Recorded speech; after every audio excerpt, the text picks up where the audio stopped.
Prayers. Almighty God, who in thy wisdom and goodness has appointed the offices of rulers and parliament for the welfare of society and just government of men, we beseech thee to behold with thy abundant favor us thy servant whom thou hast been pleased to call to the performance of important tasks in this land. Let thy blessing descend upon us here in this house assembled. Grant us that we may treat and consider all matters that shall come under our deliberation in so just and faithful a manner, to promote thy honor and glory, to advance the peace, prosperity, and welfare of this country and of those whose interests thou hast committed to our church. Amen.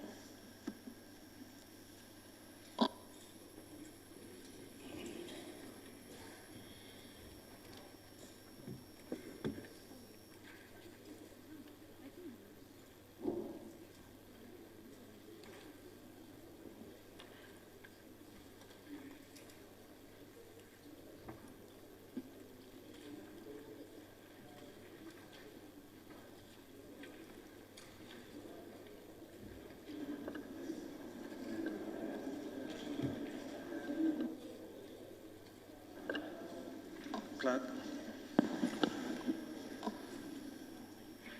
Correction and approval of record of votes and proceedings of the National Assembly sitting of Tuesday, 12th September 2023.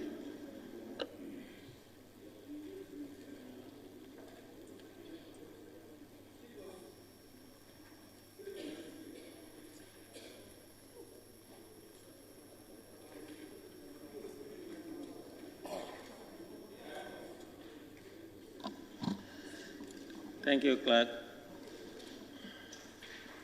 How many of you don't have? Okay, they'll provide it now.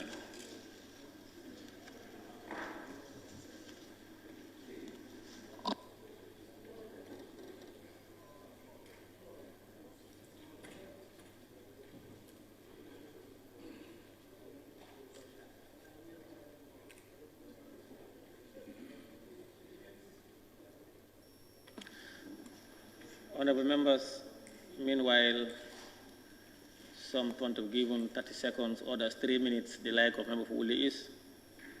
Want to welcome His Excellency the Vice President and Honorable Ministers for today's question and answer session. Your Excellency, Mr. Vice President, you're most welcome on behalf of both sides of the Assembly.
Honorable Speaker, I want to, propose that we take a minute's silence for the noble men and women in uniform who passed away yesterday.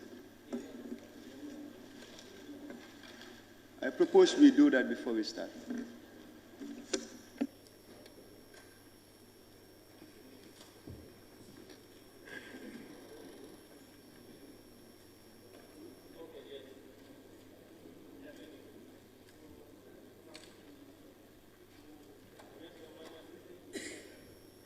No matter what I say, you don't have. Yeah.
Honorable members, I take it that we can start now. Honorable members, can we start now? If we are fine. Clerk. Once more, correction and approval of the records of votes and proceedings of the National Assembly sitting of Tuesday, 12 September 2023.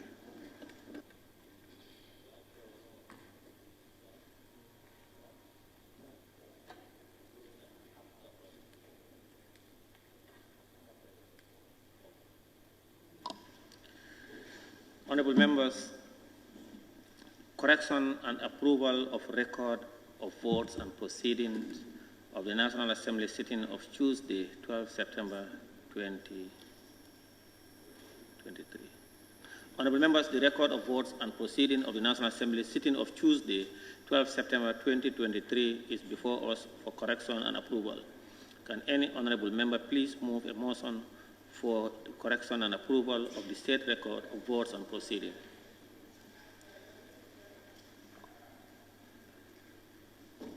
Member for Upper Fuladu. Yes, Honorable Speaker, thank you so much. I rise to move a motion for correction of records of votes and proceedings of the National Assembly sitting of Tuesday, 12 September 2023. Thank you. Any seconder? Member for Nyani. Thank you very much, Honorable Speaker. I rise to second the motion.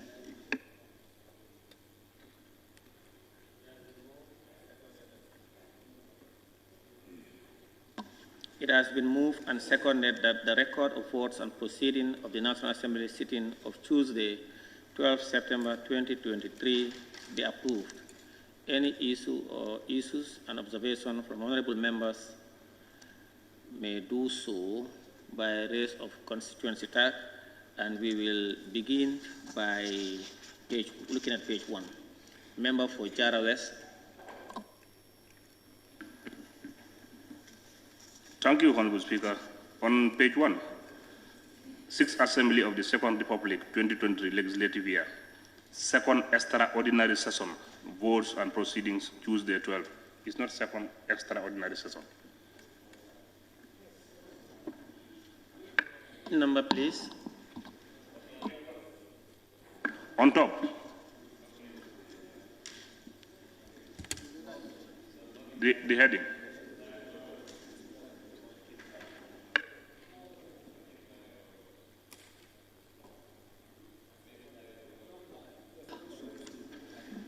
Okay, instead of third ordinary, it's second extraordinary.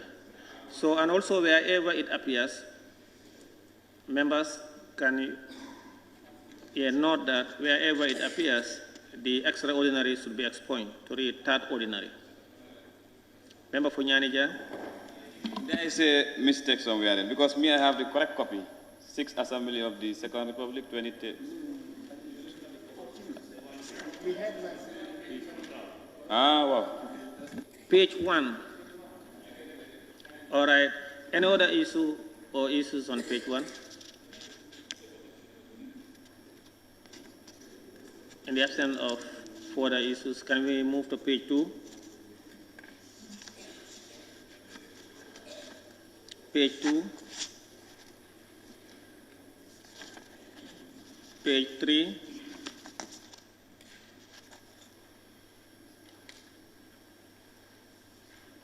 Page 3.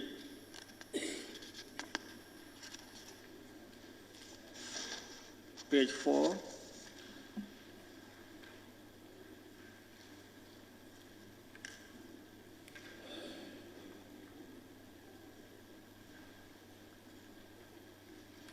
Page 5. Let's move to page 5. Member for Jara Central. Thank you, Honorable Speaker. Page 5, on the list number 12. The spelling for Cisse there. Page 5. Yeah, on the List of names. Exactly. Number 12. Yeah, exactly. Honorable Abdullahi CEE. It should be Abdullahi Cisse. It should be CEE SAY. SAY is missing. Page 5. Page 6.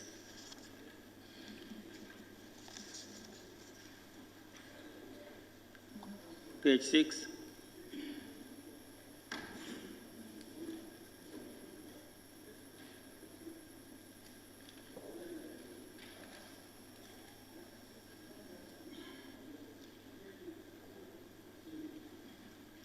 Page 7.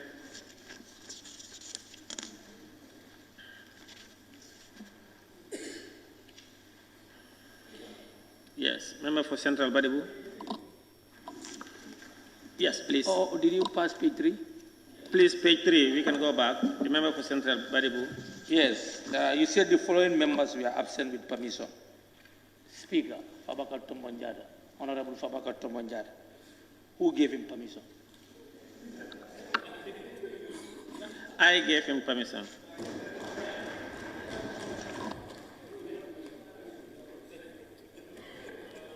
You know, matters affecting him is handled by myself.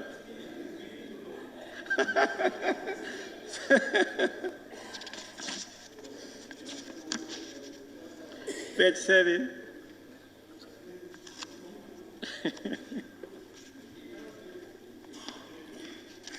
Page 8. 8. Member for Nyanija. Yeah, thank you very much.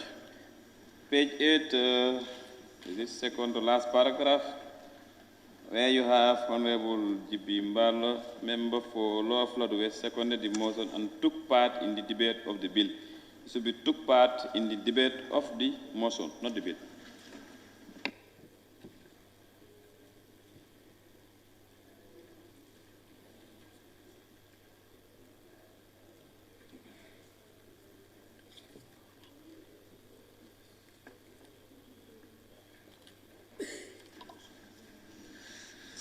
All right, on page 8, table of his, please take note. The member for Nyanija is suggesting on the last item, second to last item also. Honorable G.B. Mbalo, member for Lower Fuladu West, seconded the motion and took part in the debate of the bill. It was a bill, but a motion moved by him. So he is proposing for the bill to be removed and replaced with motion. Take note. Any order? Page 9. Can we move to page 9? Member for Woolly East. Yes, thank you, Honorable. Page 9, below, where we have correction put. The Assembly unanimously agreed to read the bill a second time. Did we agree to read it a second time? On which? That redoubling. Member for Woolly East? Which item? I said page 9. When you come down, correction put and agreed to. That we've agreed to read the bill the second time. I think it's to consider the bill. Full stop. Rather than reading it the second time. You've seen it.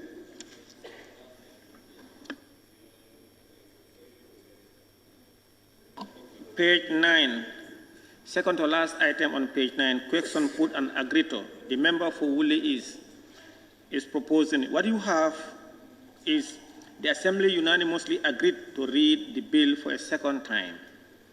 And his proposal is proposing, member for Woolly.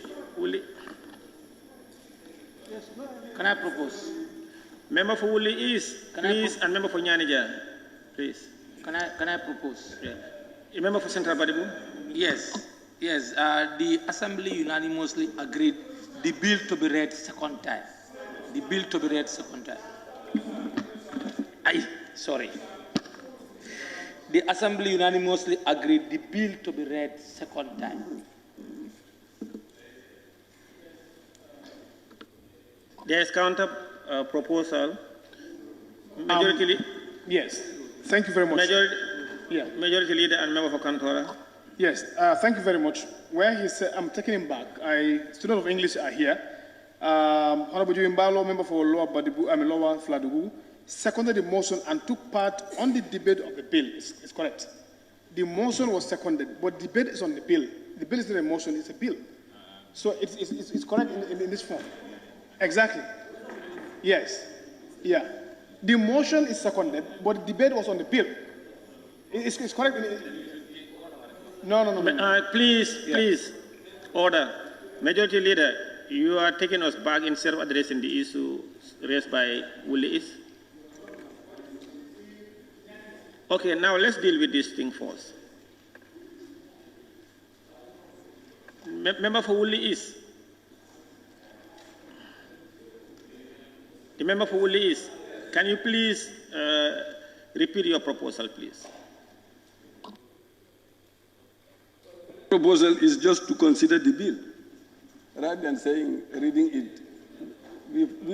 We've done the second reading, but now if you say to consider reading the bill again. Member for Nyanija. Honorable Woodley, I think how it is that probably maybe the language can change. Because if the assembly don't agree, the clerk wouldn't read the bill for the second time. So this is what is here. Now, if the question is correct, that's why they put it there. The assembly unanimously agree for the bill to be read a second time. Then the speaker will instruct the clerk to read the bill for the second time, and it will deem to have been read a second time. But without that, it is not read. Nominated member Kebalang Fokana.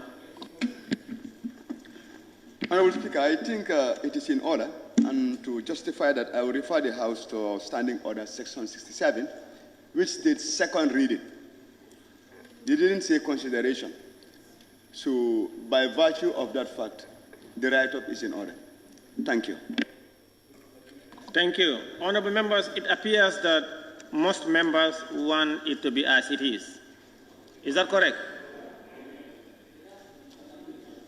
Is that correct? Yes. So we leave it as it is. Page 10.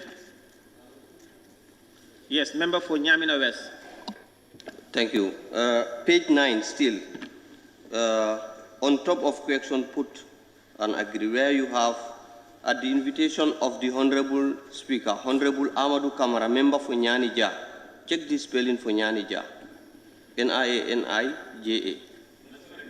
Oh, okay. That's correct.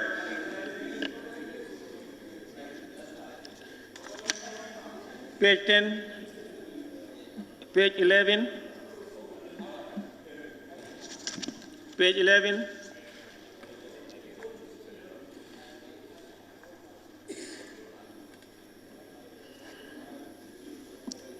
Honorable members, it has been moved and seconded that the record of votes and proceeding of the National Assembly sitting of Tuesday, 12 September 2023 be approved with amendment.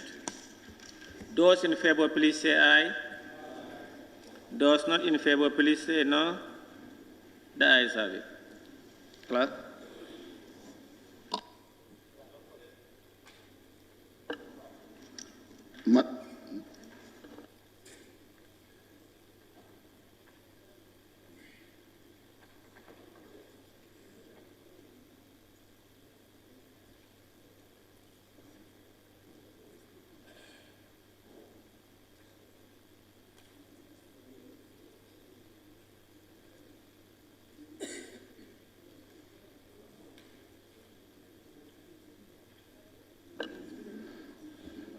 Order 51, Matters of the Day, by Honorable Majority Leader and Member for Kantora.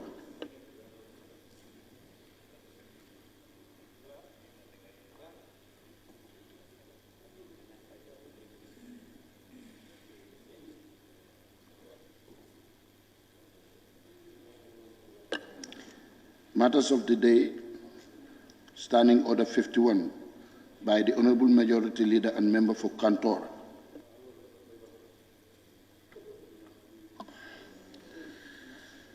Honorable members, my office is in receipt of a request made by Honorable Majority Leader and Member for Kantora, seeking permission under Order 51.1 and 2 of the Standing Orders to make a statement to this Assembly on the shooting of 2 police officers of the Gambia Police Force.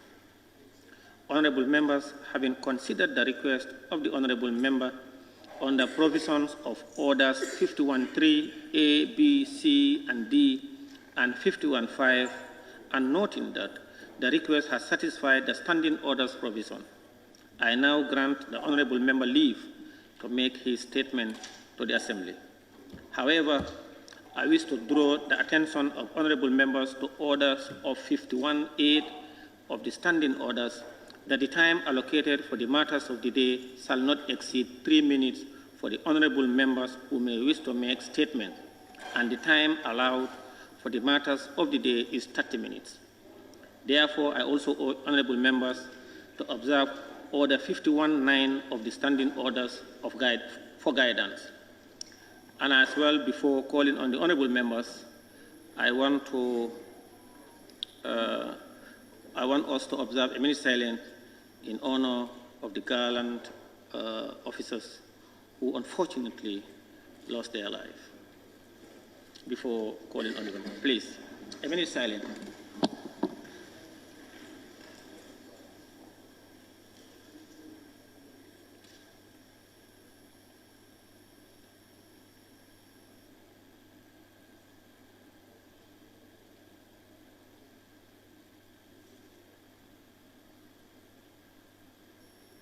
May Allah grant their soul mercy and rest in Jannah.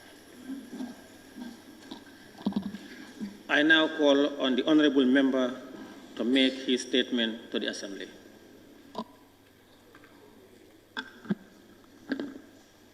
Good morning, Honorable Speaker. Good morning, Honorable Member of Parliament. Good morning, Your Excellency and entire cabinet members who are present.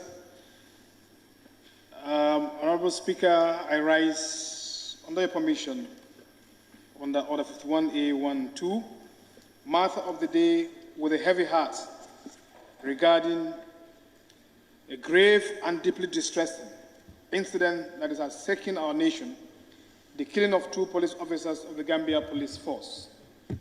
Honorable Speaker, just a few moments ago, I was briefed that 2 dedicated, courageous police officers of the Gambia Police Force, PC by the name Pati Jallo and PC Sanjay Gomez, tragically lost their lives in line of a duty to a gunshot wound.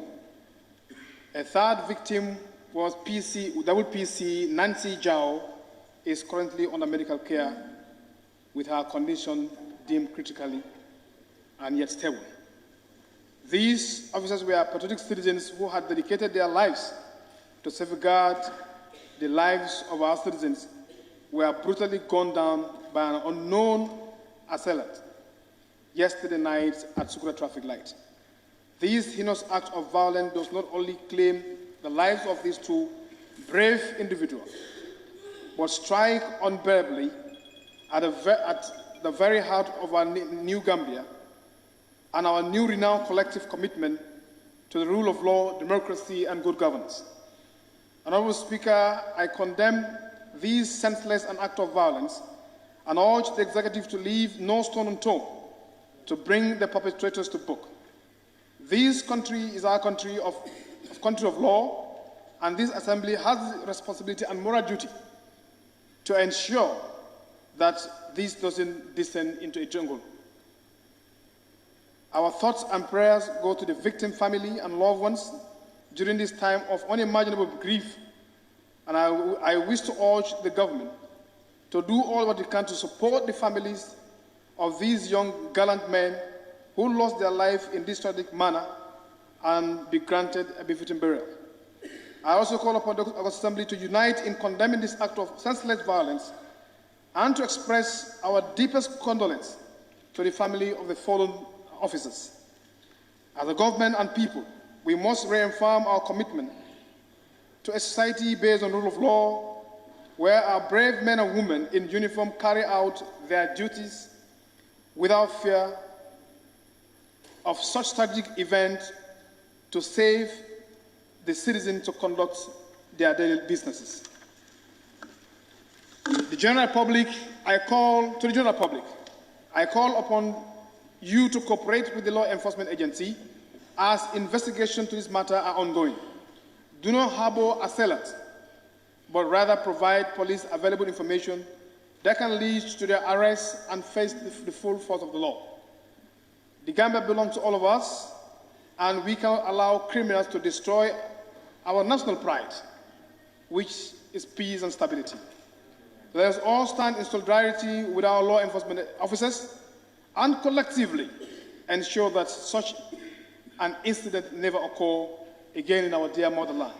I thank you all for indulgence. Thank you very much, Honorable Member for Cantora and Majority Leader, for your statement, which is very befitting, and we express our condolences and share grief with the families. I now open the floor. And invite the member for Fonyi Councillor.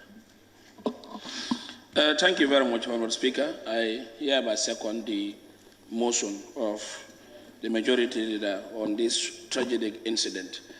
We are saddened as a nation, and we are sending the message and saying Inna lillahi wa inna ilayhi raji'un to the armed and security force. Our country, the Gambia, the nation is tested yesterday, and I believe the law should take its course in making sure the perpetrators is brought to justice, and the law should take its course and make sure we defend the armed and security force. Honorable Speaker, with your permission, I have some recommendations that I want to send to this August Assembly, and with the support of all National Assembly members to the armed and security force. With your permission, one, that the security force, especially those mounting strategic positions, be armed. The Police Act be reviewed to ensure that not just the police intervention unit are armed, but the general duty police, drug law enforcement, and other security apparatus be armed on duties. Two, the security force should have their communication mechanism enhanced, and as soon as possible. It is sad to note that officers presently using outdated communication gadgets and undesignated devices like mobile phones when on duties. Three, the police officers should establish a strategic quick response and backup security checkpoint immediately. Four, the Gambia Armed Forces should be supported to immediately revitalize their quick reaction force to serve as a security backup for military and internal security apparatus. Five, since these sort officers are breadwinners of their families should be supported, particularly this difficult period.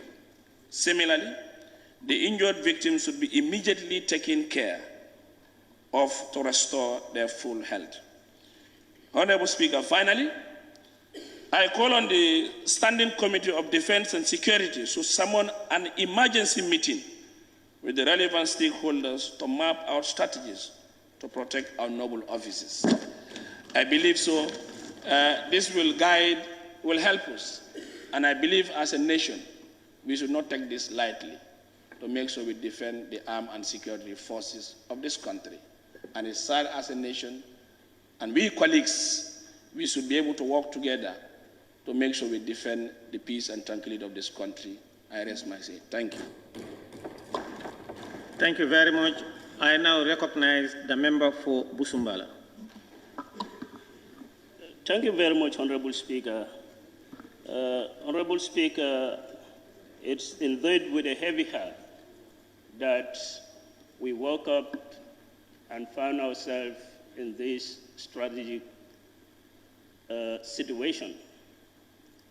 Honorable Speaker, we learned that members of the Gambia Police Force were gunned down by an unknown gunman or an individual who is at large. Honorable Speaker, that is to send a signal that the country we once called the smiling coast of Africa is losing that glory. Our prayers and thoughts are with the families of the deceased. We said, may Allah subhanahu wa ta'ala grant them the highest place in Jannah. Honorable Speaker, this country is a country that all of us should be proud of. We must fasten our seatbelts and make sure that we do what is necessary. We have programs. The security sector reform that is on course should be immediately and properly considered and be implemented by the government of this country. Honorable Speaker, the security sector reform is not a witch hunting exercise. It's to make sure that all individuals residing in this country live peacefully. It is a program that is going to enhance security in this country by bettering the life of even the security individuals. I urge the government to look into that properly and fasten its implementation. Honorable Speaker, in this country we have seen guns that were brought into this country, and ballistic investigation revealed some are human unfriendly, and there is no account to those guns. Honorable Speaker, we have seen drugs, containers of drugs brought to this country, and they vanish into the thin air. No culprits in these both incidents were brought to book. We cannot continue to rule this country in that manner. When we do that, we are risking the life of our security men, we are risking the life of the politicians. Thank you, Honorable Member. Thank you very much. May I now invite nominated Member Kebalang Fofana. Thank you, Honorable Speaker. We will start by saying, Inna lillahi wa inna ilayhi rajiun. And we pray that Allah subhanahu wa ta'ala admit these fallen heroes in the highest place of Jannah. Honorable Speaker, I will right away refer this House to Section 178 of the Constitution to really advance my submission. Section 178 of the Constitution, the Gambia Police Force. Section 178(1) establishes the police force, and I will quote, with your permission, Honorable Speaker, it states, "There shall be a police force of the Gambia, of which the Inspector General of Police shall be the head." Which means the police force was established by an act of this Parliament. Honorable Speaker, Section 178(2) states that the police force shall be equipped and maintained to perform its traditional role of maintaining law and order and such other functions as may be prescribed by an act of the National Assembly. To start with, I would say I totally subscribe to the submissions of the member of Fonyi Council. Let us arm our men in uniform. Not only the police, but the Drug Law Enforcement Agency as well. Many a times at committee level, they would come and they would tell us that their men will be going against people peddling drugs in this country, and they'll be attacked. Honorable Speaker, these officers are young. Go to the morgue right now. Their lifeless bodies are lying down, out of a cowardly act. Shot at close range. It can happen to any one of us. And what is their role? The Constitution clearly states it, to maintain law and order. Today, whenever the police goes out, after the so-called New Gambia, to perform those functions, we are all witnesses of the public backlash. Branding them, calling them names, threatening them. In fact, to the extent that... Thank you. Thank you. I now give the floor to the member for Joshua.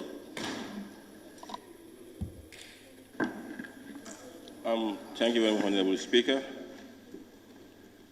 I also join my colleagues with the same Muslim word, Inna lillahi wa inna ilayhi rajiun. Honorable Speaker, I think it is high time now we start from the Assembly Standing Committee on Defense.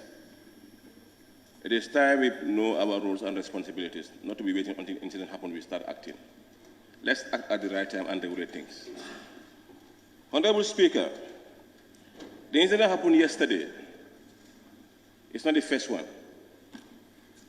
There was an attack in Kujan police where police officers were robbed inside the police station by civilians.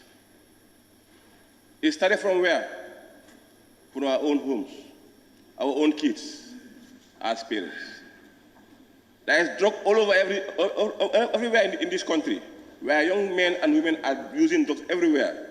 The moment you are into drugs, you have no other control, you are not seeing anything.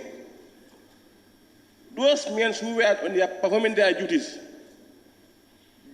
less than between 8 o'clock to 10 o'clock at night. But I cannot call it at these hours. 8 to 10 o'clock. Somebody with a gun killing 1, 2, up to the third person is currently at a very crucial stage, and then nowhere to be seen. It is high time we start acting. I'm with the member for councillor on his recommendations. Let we arm our men. Let them give them these arms. These arms are to be kept at a place. These arms are meant for them. Let's have confidence in them. They are there. If they are not secure, who are we to say we are secure? If the security personnel are not secure, then who are we to say we are secure? The one who are there to secure us are no more secure. Then it's better we all see ourselves as in all these areas. It's better you go home, come here early and go home early at home. Because let's say if we left here after 11 o'clock, some arrive home at 12. Driving alone, going home. Some are living deep inside of the road. Then where is the security now? If the security are under threat, then where are we as civilians? Honorable Speaker, let's start taking action and give these security personnel, help them, give them all what it takes to be fully protected. When they are protected, then we are also protected. But if they are not protected, we have nowhere to go. Gambia is ours, as we all say. It belongs to all of us. Let's put our hands together and secure this country. Let's control our borders. Let's control our ports. Let's make sure that everything that coming in this country is checked and satisfied to be.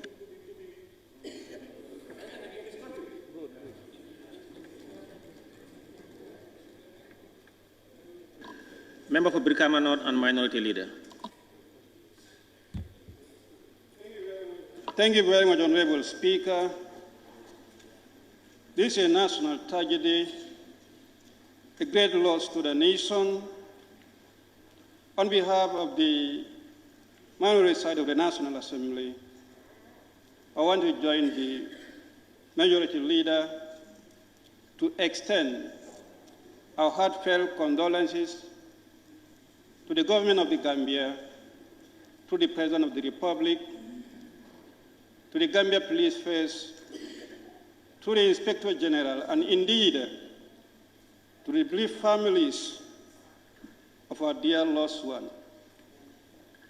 Honorable Speaker, I also want to wish the hospitalized officer a speedy recovery.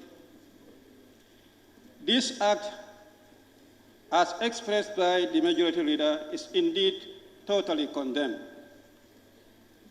And I call on the Gambia Police Force to thoroughly investigate, in the process, the general public to cooperate so that the culprits can be brought to book.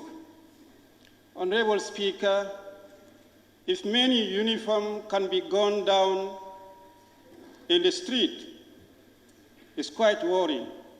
Who knows next? It can be any citizen, indeed an innocent one. Who knows? It can be anyone in your house, or it can be our children in the schools.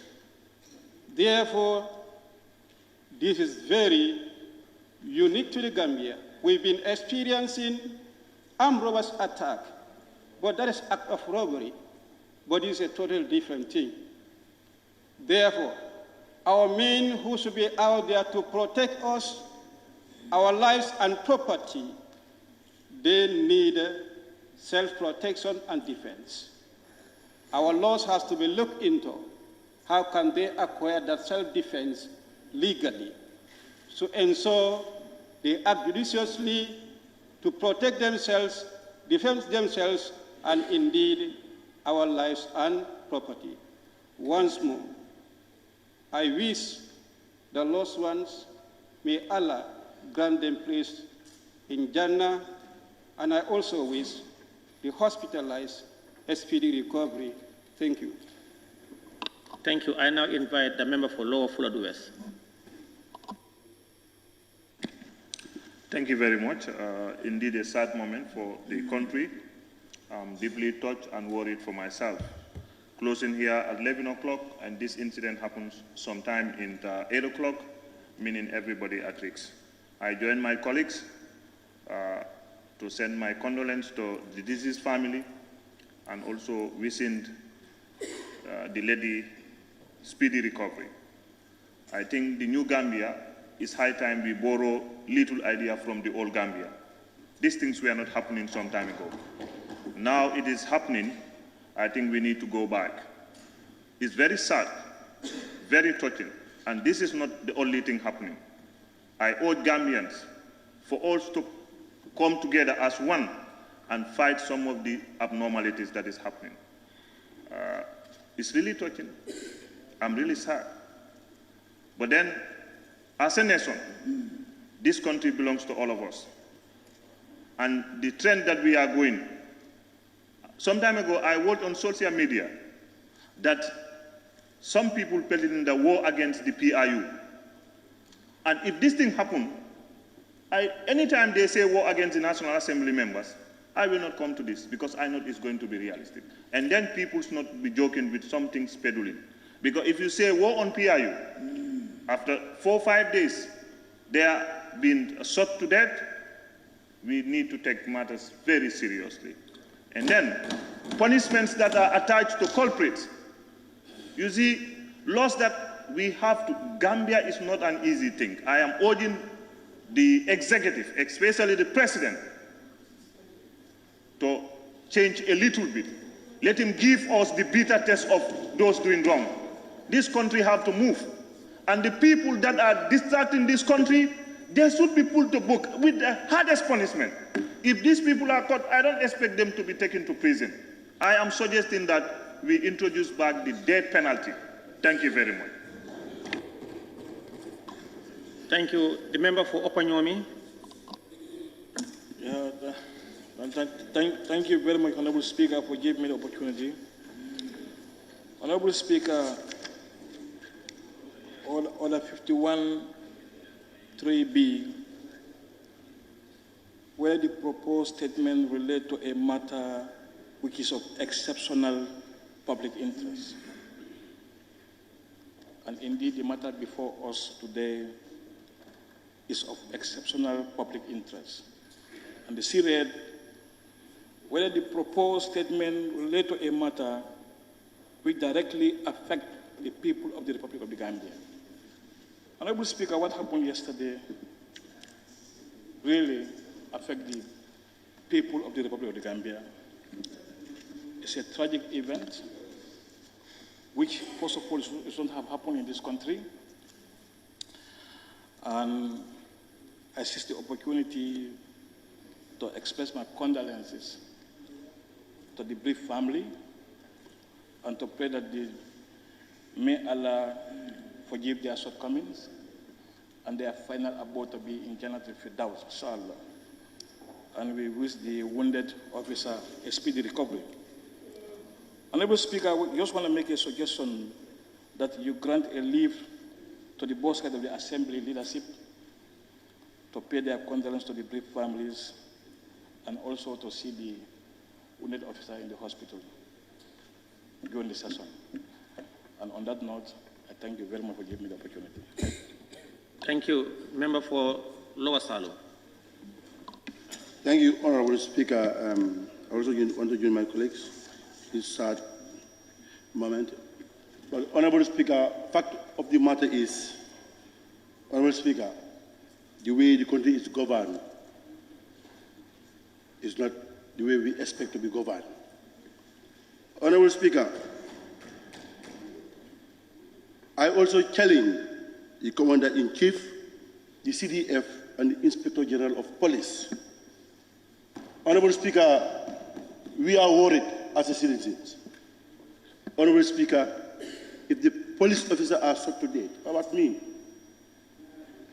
And again, it takes 3 days, we forget of investigations. How many things like this has happened? At the end of the day, no results come out. Honorable Speaker, this country belongs to us. The way the democracy is going in this country, it's worried. And I expect the Commander-in-Chief to take his position today, to make strict warning on these issues, and to come out to the general public with good resolutions and to condemn what has happened, Honorable Speaker.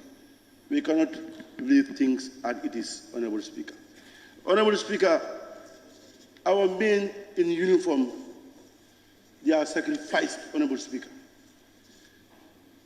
How can you put police officers in a street without no arm? 3 of them. Honorable Speaker,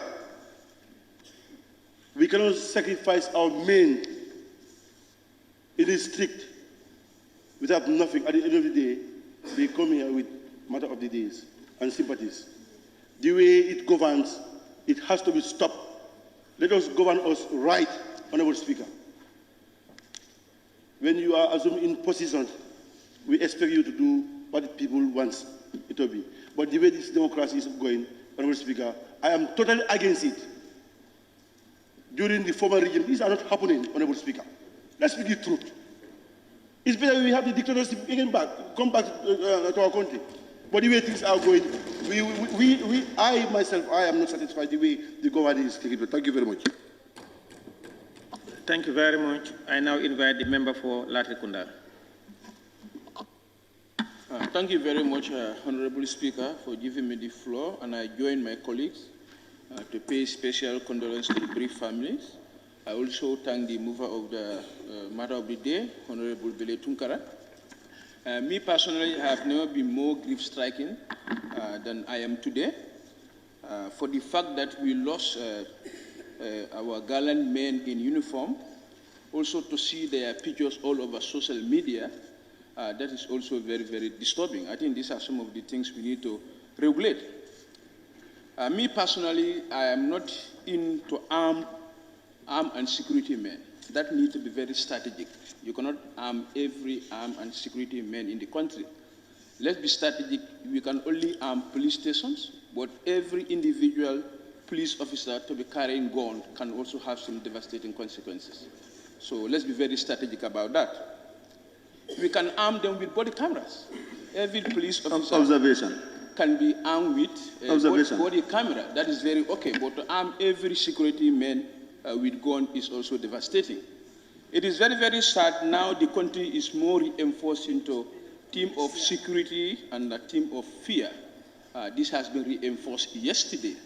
And I also call on the Inspector General of the Police to do the needful. I urge the executive to make the Inspector General of Police and all the investigating bodies more resourceful to make sure that these culprits are brought to book as soon as possible. Because this is something, if it continues, people are going to lock themselves as early as 7 o'clock, as early as 8 o'clock. So I'm sure the Inspector General of Police has already acted. I am encouraging him to act more to make sure that these people are brought to book as soon as possible. Thank you very much, Honorable Speaker. Nominated member Fatou Kejawara. Thank you very much, Honorable Speaker, for giving me the floor. Honorable Speaker, Inna lillahi wa inna ilayhi raji'un. I pray for the departed soul, for Allah to grant them the highest Jannatul Firdaus. To begin with, Honorable Speaker, I think what happened to these PIU officers is uncalled for, and it needs the urgent attention of the IGP and the Interior Minister. The country has entrusted the responsibility to them. Honorable Speaker, as earlier alluded by my honorable colleague, if they cannot secure their own personnel, what about the citizens? Honorable Speaker, this is not the first time this kind of attitude is happening to the men in uniform. The attack at Fast Njaga Choi, if it was properly investigated, maybe can save us. There was another attack also around the North Bank that also was a shooting by a civilian. This is why I always say before, for the past regime, we were saying that regime versus citizen, but later it changed to citizen versus citizen. But now it's citizens versus police officers or security officers. I think we need to put a stop to this if we want to move this country forward. Honorable Speaker, this government has achieved a lot in this short term, but if we want to be so lenient, all what we have achieved will be overshadowed by security threats. Honorable Speaker, I think also the multiple of threats imposed in our security officers also need to be looked into. A civilian is just a civilian. You cannot be threatening a police officer in uniform. And what even led to this threat were imposed few days ago. People are calling names and putting their photos in social media that they know where they stay, they will be killed. Therefore, we call for a thorough investigation to be mounted and bring all perpetrators on board. Honorable Speaker, I joined my colleague in June 18, 2028, when the Faraba Bantang incident happened. We all condemned the police brutality that happened. So this time around, we are condemning it and it's uncalled for, and we are calling the urgent attention of the Interior and the IGP. Let them work hand in glove to bring the perpetrators and other investigations that are on hold. Thank you very much. Thank you. Member for Serekunda West. Thank you very much, Honorable Speaker. Honorable colleagues, I must first and foremost extend my condolences to the deceased families, the police fraternity, the government of the day, and the Gambian citizens. The tragic and willful killing of our police in uniform is really very disturbing, scaring, and it's a threat to our national security. These are the people who are supposed or are mandated to provide us with security. If they themselves are not secured, then that's a threat to national security. Honorable Speaker, I stand to condemn the act, and I also wish to say that this must be the first of its kind. I stand to be corrected. For the last 30 years, or even more, that people take guns and shoot and kill.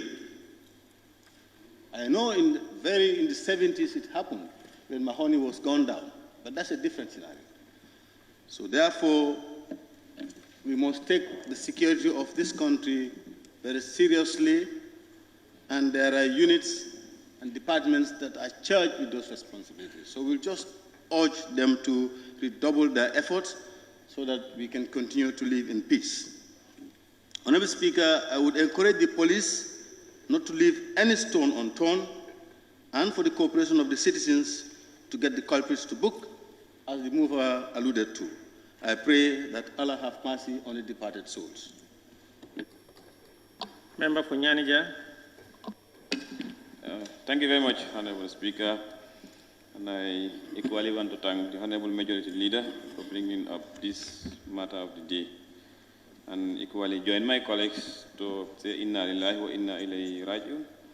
May Allah grant the departed soul rest in eternal peace and grant them the highest Jannah. And also pray for the injured officer speedy recovery. But Honorable Speaker, the truth of the matter here is we have an issue, and as members of Parliament we should speak honestly, come up with ideas and suggestions to see how best we can solve this issue. There is no importance or essence of trying to take sides here and there. And I 100% concur with the Honorable Member for Fonyi, Councillor for the Defense and Security Committee, to immediately take up this issue and then discuss with all the security chiefs and provide into a solution. There is already a problem, and let's see how best we can solve this problem. Because we all have nowhere to go. This is the Gambia we have. And then those men in uniform whom who supposed to provide security to us, they are the ones now being attacked. It is unfortunate and it is uncalled for. And I, on behalf of the people of the Nyanja, and on my own behalf, I totally condemn this act. These acts of violence cannot be tolerated, and they cannot continue in this beloved country. In the Gambia, we don't know such. These are new things to us, and they have to be stopped. No matter what it costs, even if the need be for us to allocate all our budget, all our resources, as far as we are concerned to security, we need to do that. This is not a matter of joke. This is not a matter of politics. These are matters of national importance. These are matters of national security threats. We need to take it very seriously, and I call upon all the parties concerned to please take actions immediately. I know something is being done, but please intensify your efforts.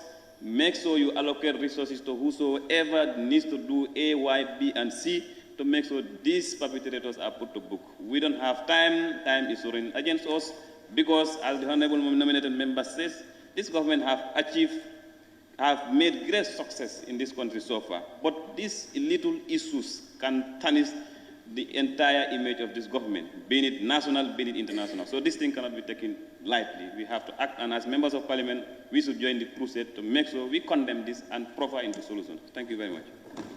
Thank you very much.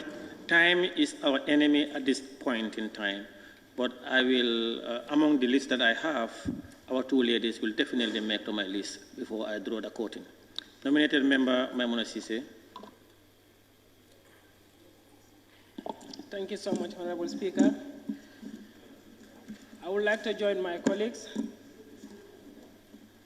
to start with Kalu Inna Lillahi wa Inna Ilayhi Rajiun. I am praying for the departed soul to be rest in perfect peace. The one battling with her life also be having a quick cipher, a very speedy recovery. Honorable Speaker, as the country witnessed this tragic and senseless act of cowardly from a known assailant who gunned down our gallant, ambitious young talent, men in uniform, it's just a tragedy. Last session, I stand from this podium appealing to the Inspector General of Police for the security to be very cautious and be paramount. Nobody was expecting this.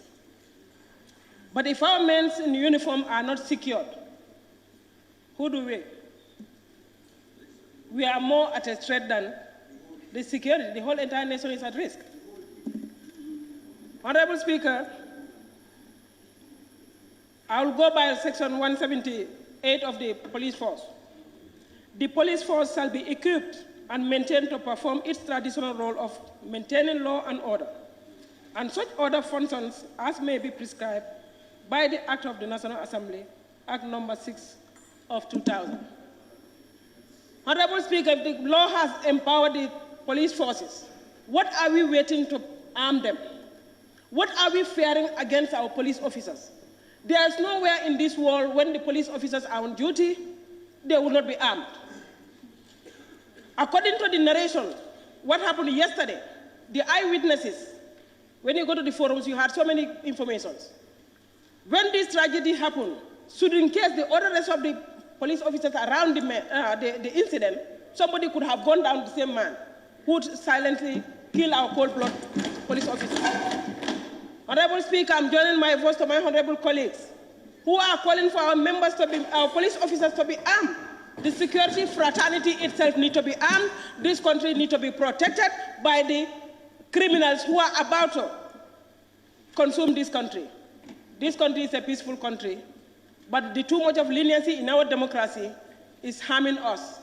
And I am calling the executive, let them treat this matter seriously and urgently to make sure that these perpetrators get into the book. Honorable Speaker, I beg to submit. Member for Nyamina West. Thank you very much, Speaker. Speaker, I also want to join the rest of the nation to express how sad I am today. Killing of 2 police officers of the Gambia Police Force. We condemn it in totality. My condolences and prayers to the departed souls. This is a warning, it's a signal to the nation. And that is a concern for every one of us here, particularly this assembly. And that, especially to the Committee on Defense and Security. We are aware that a lot of talking has been going on. These security forces have been coming here, meeting up and down, talking. For the Gambia, until and unless we see an example, we cannot believe. You talk to an executive member, giving him a report on a signal or a sign, and he will tell you until I see the proof or the evidence.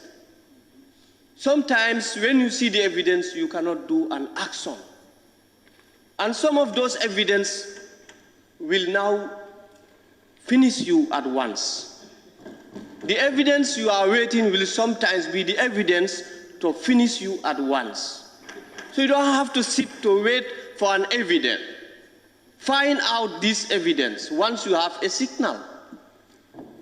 Well, the way the country is moving, in terms of security,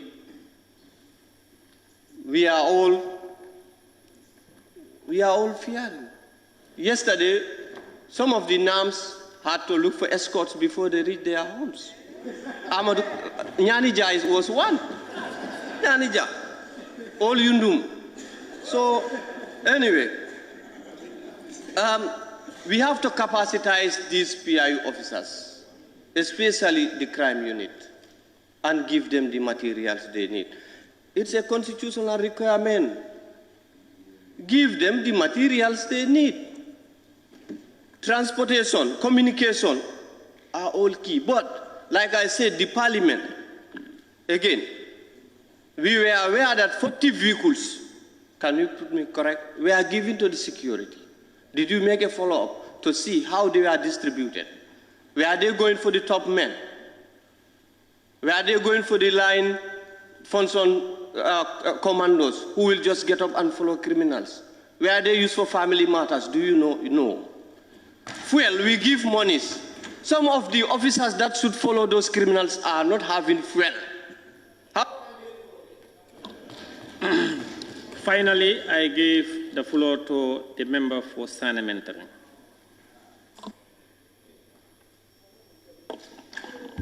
Thank you very much, Honorable Speaker, for giving me this opportunity. First, I'll say Inna Lillahi wa Inna Ilaihi Rajiun. May all departed souls, the two departed souls, may Allah grant them the best place in Jannah. Amen. I cannot even think, or I don't even know where we should start as a nation. I know we are already on the move, but then I think we are not doing our work properly as a nation. I'll start the blame from myself. I think we are very, very reluctant in implementing our laws. There are very beautiful laws in this Gambia, but I think we need to amend some of our laws. When men or security personnel should be attacked and killed on the way, when men in this assembly are afraid, how about we, the women in this National Assembly? Yesterday when I closed from work and I was going home,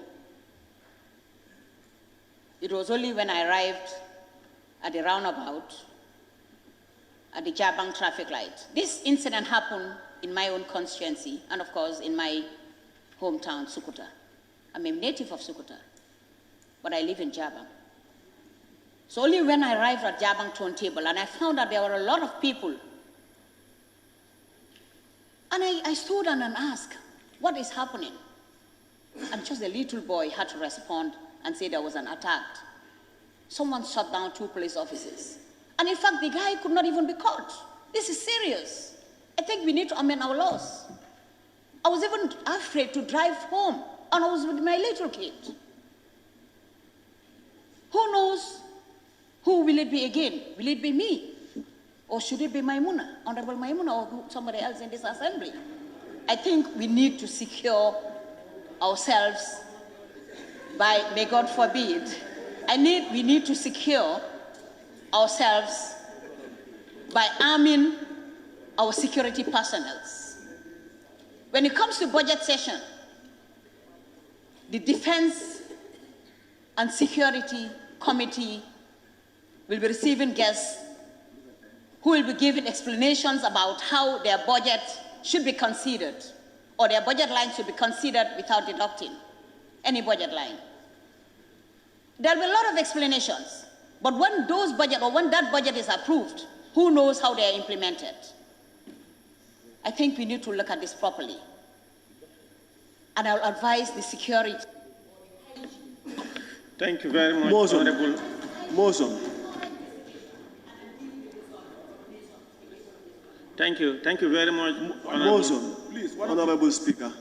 Thank you very much, honorable members, for participating in the debate. I still have more names on my list, but I want to apologize. Motion, Honorable Speaker. Where we... Motion. Yes, Member for Fonyi Binta. No. Thank you, Honorable Speaker. Motion 53K. Motion which may be made without notice to the Honorable Speaker. 53K reads, motion agreed by the Speaker to be matter of urgency. Honorable Speaker, I definitely want to urge you to give us extra 15 minutes as the matter is so heart-touching for us to continue a little bit, please. Honorable Member, you are out of order because you've indicated that a motion agreed by the Speaker, and I have neither seen your motion nor do you communicate it to me prior to your motion. So the motion is dismissed. Thank you, honorable members. I want to thank each and every one of you for partaking in this very important debate.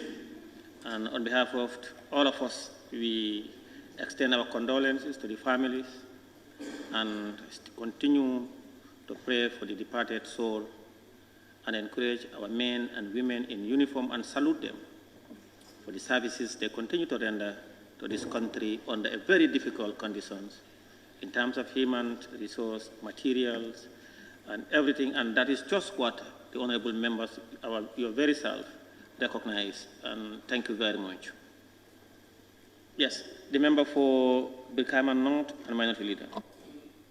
Honorable Speaker, It is not as debate. I want to request that the National Assembly, since we have considered this matter as matter of the day, send a delegation to visit the bereaved families and, of course, to the officer that is hospitalized. Thank you. Thank you very much, Honorable Member for Birkama North and Minority Leader.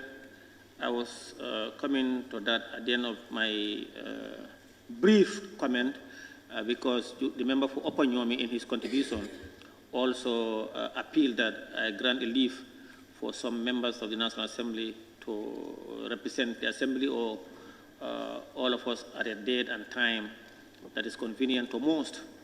But I think in the circumstances, we will dispatch a delegation at this point in time for and on behalf of all of us to go to the hospital and visit the patients, the the WPC, who is admitted, I understand, at the Ndemban Clinic, and as well also to proceed to the families of the two fallen members of the Gambia Police Force. The Office of the Clerk, the Office of the Majority and Minority Leader, their offices, you work out a number and also the modalities of how do we, as a parliament forced, consult the families and as well probably give something to the lady's family so that to get her few medication. I instruct that the Office of the Clerk work with the Office of the Majority and Minority Leaders to constitute a delegation immediately. Thank you.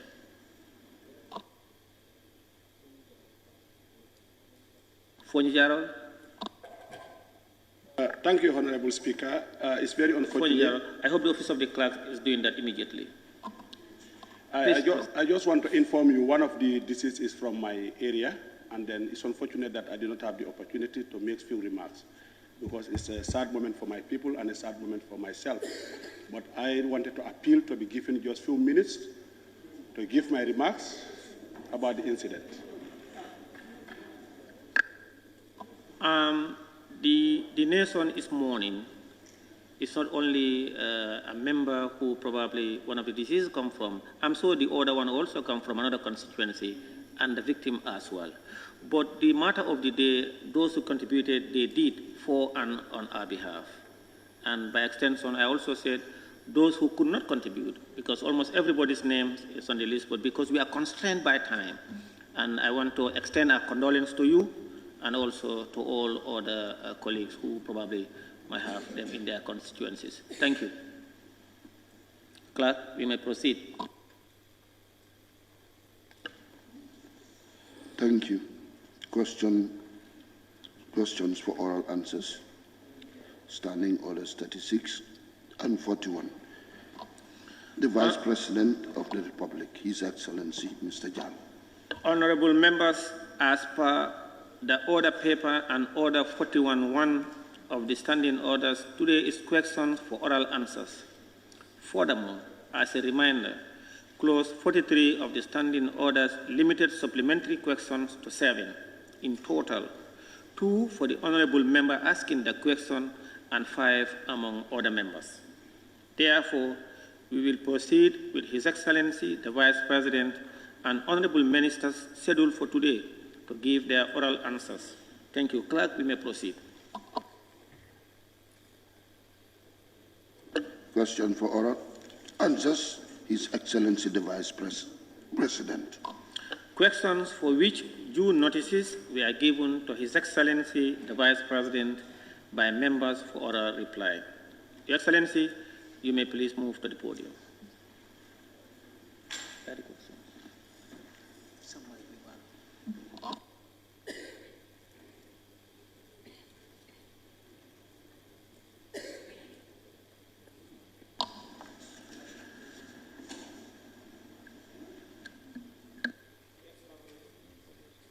Question number 199 of 2023 by the member for Same constituency.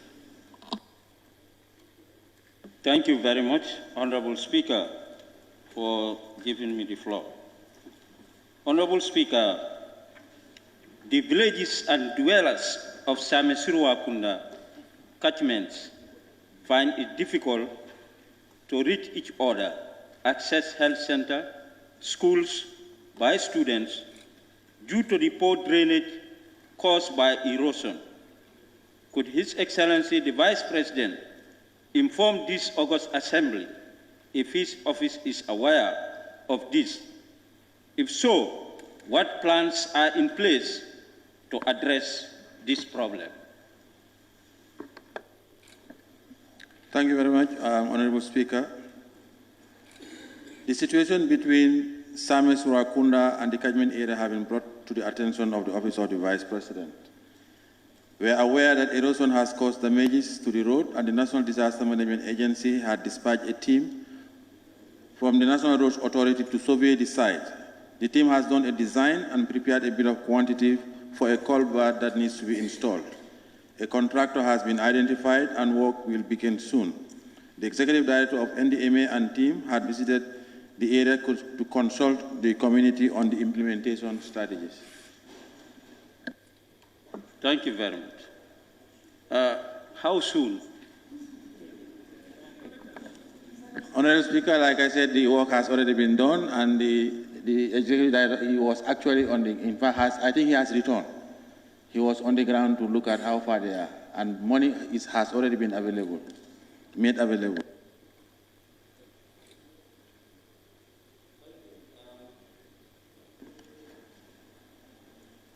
How is it going to be in a bridge form?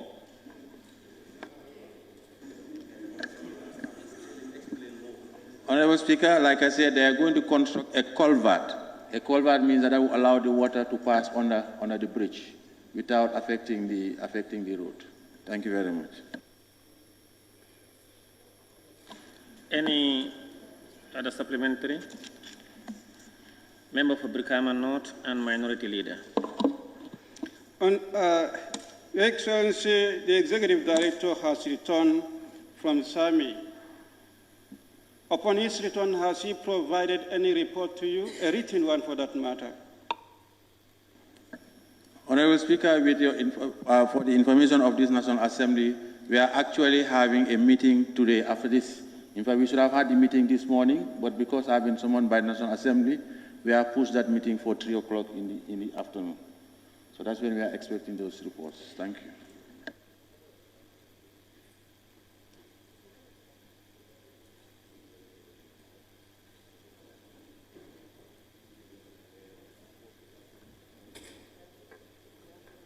Member for Bakau.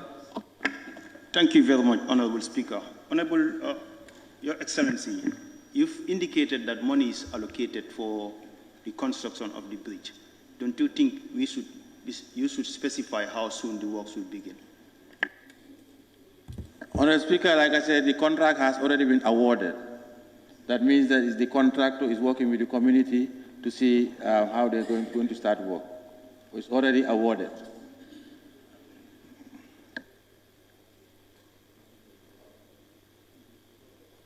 Member for Parliamentary.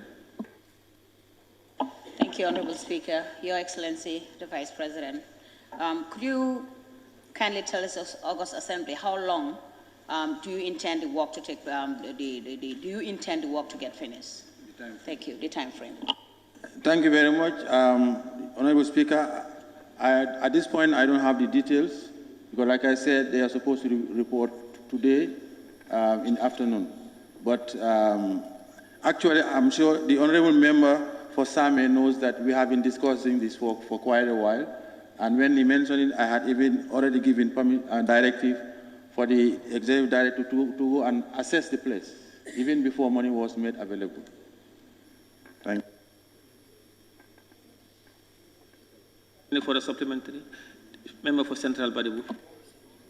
Thank you, Honorable Speaker. Vice President, you will agree with me that erosion is very, threatening a lot of roads in the rural Gambia. Do you have a plan not to limit it to Same, to other communities that are affected, like Jokadu, for example? Point of order. Point of order by nominated member Kebalang Fofana. Honorable Speaker, I'm rising on 43.4.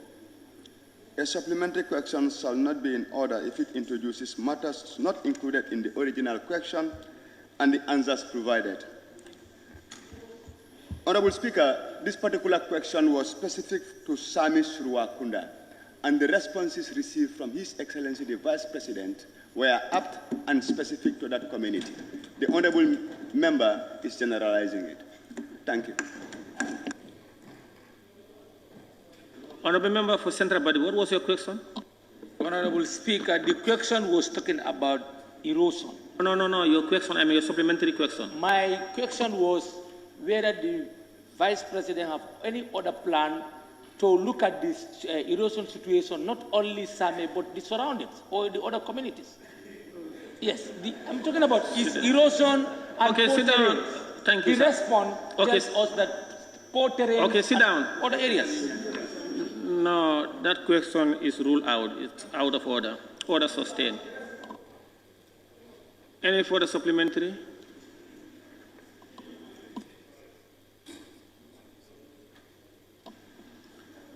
Question number 200 of 2023 by the member for Serekunda constituency. Thank you very much, Honorable Speaker. Honorable Speaker, could His Excellency, the Vice President, update this August Assembly as to how far has the government reached its poverty alleviation program for the citizens? Honorable Speaker, I wish to inform the honorable member for Serekunda constituency that the government of the Gambia under its macroeconomic program is monitoring poverty reduction spending on a quarterly and annual basis. I wish to report that in 2021, the total spending on poverty alleviation-related programs stood at $6.4 billion and rose to $10.4 billion by end of 2022 fiscal year, representing a 59% growth. Similarly, there are ongoing efforts by government to register the most vulnerable households in the country in order to develop a framework for targeted social protection interventions.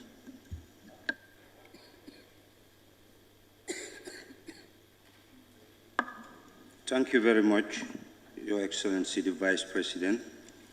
Since poverty alleviation is designed to help citizens grow out of poverty, so can you inform this August Assembly how many families have your poverty alleviation program helped to grow out of poverty?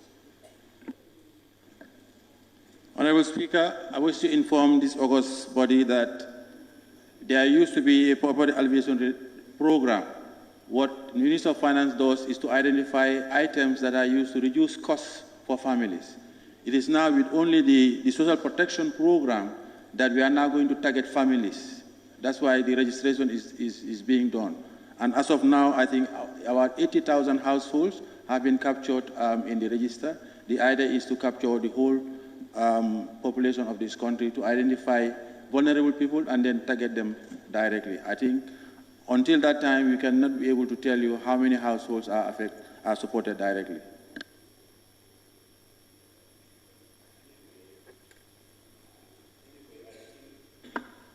I think you have my question, you understand it wrongly. What I say is that poverty alleviation is designed to help citizens to grow out of poverty. So since the inception of this poverty alleviation program, how many citizens have you helped to grow out of that poverty? Honorable Speaker, I think I understand the question properly. But my response is, until now, government was not targeting people directly. The target was based on spending. If you are spending that you hope, for example, you are spending on, let's say, the amount of money, the subsidy spent on fertilizer is helping the poor. Those type of spending government is capturing to show how much we are spending to help the poor. But with the now social protection program, is now that we are starting to target individuals directly. Until that program is set up, we will not be in a position to tell you how many people we are able to help. Otherwise, previous is just general in terms of expenditure.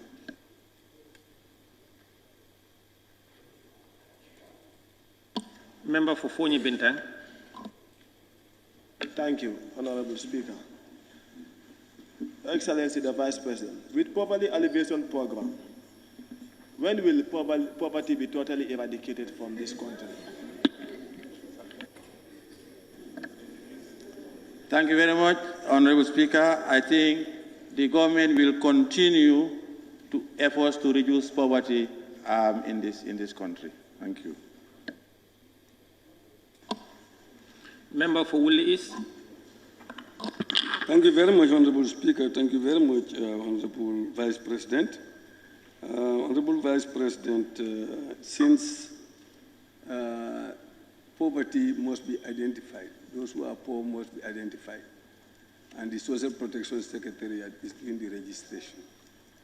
But what is the plan of your office to really empower this particular sector to ensure that all those who are poor, whether they are in the rural area or urban area, are properly registered so that we'll be able to deal with them according to that? Thank you. Thank you very much, Honorable Speaker. Like I said, the registration had already started. So far, over 80,000 households have been registered. And in fact, the registration started from the rural areas. Right now, as we speak, the exercise is in the Kanifing municipal area and other urban areas. Hopefully, when that is complete, like I said, everybody would be within the system. Honorable Speaker, let me also inform you that even with what we already have, development partners have already started using that register in terms of their interventions. Thank you. Member for Nyanija. Thank you very much, Honorable Speaker, and thank you very much, Your Excellency, the Vice President. At least we are having a sense of direction in this. Would your office consider submitting the concept behind the social protection program? Because I understand there is a project, there's a social safety net project, but now I'm hearing you mention social protection program. Would you consider submitting this to the National Assembly for the information of members? Because it is very important, I have to say. Thank you very much, Honorable Speaker. I want to inform this August gathering that we are actually preparing a bill that should be presented to the House of the National Assembly for consideration. At this point, it's actually, it has passed the Cabinet and it's supposed to be gazetted by the Minister of Justice. Hopefully, if not this session, probably by the next session of National Assembly, it will be brought to you. Thank you. Thank you. Nominated Member Kebalang Fofana. Thank you very much, Honorable Speaker. Your Excellency, the Vice President, in your response to the member for Serakunda, you did indicate that the poverty alleviation program is on expenditure-based instead of targeting individuals. So as a result of that, you were not able to provide in specific terms how many people have been uplifted from the poverty zone. So can you provide highlights as achievements? Some of the, okay, maybe I will rephrase. Point of order. Point of order. There is point of order from the member for Central Body. Can you 43.3. The time taken to ask a supplementary question shall be no longer than 1 minute, and the member is more than 1 minute, according to my watch.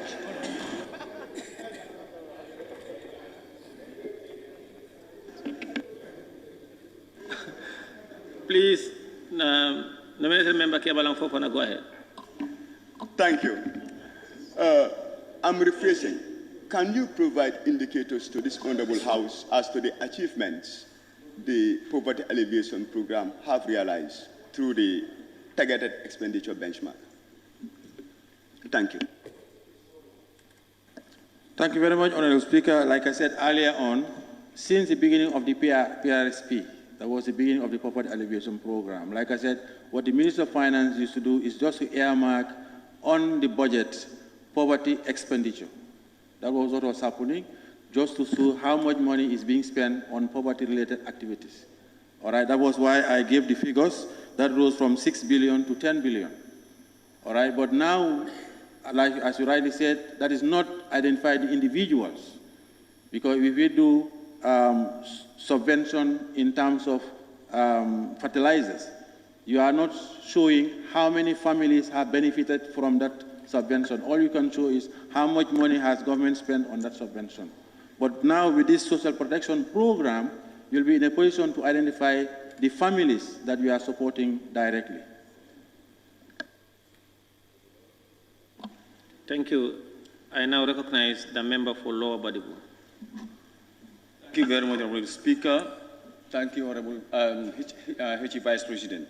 Mr. Vice President, how do you identify vulnerable families? And what form of assistance do you offer to these vulnerable people? Is it in the form of cash or kind? Thank you. Honorable Speaker, like I said, we're going to, there is a program. I mean, it's not, what the bill is going to present is to make sure that we mainstream all support. There are different agencies, development partners, NGOs that are supporting families. Now, this bill, what it seeks to do is to make sure that everything is coordinated, all right? There is no duplication.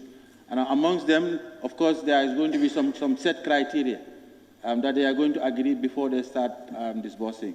I mean, I'm sure like it's maybe a composite indicator that they will develop. At this point, I'm not in a position to give you the specifics of that, but amongst them, they will decide how to do. Of course, income is part of it. The head of the household, whether they are employed or not, it's all going to be considered. Thank you.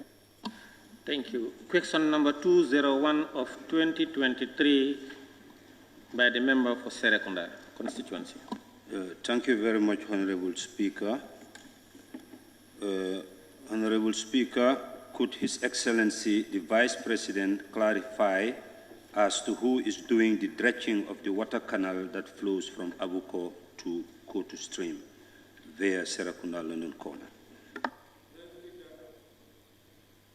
Honorable Speaker, the dredging of Kotu Stream is a collaboration of stakeholders in the disaster response. The Kanifing Municipal Council provided the funding needed for the work, whilst the NDMA provided the required equipment. This collaborative effort has been existing for several years.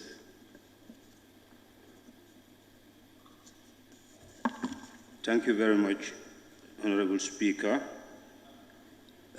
We were informed by the Minister for Environment about the World Bank grant that is meant to augment that water canal. That work has started in progress, and you have started around Kotu Stream, so which include this project that the Kanifing municipality is doing.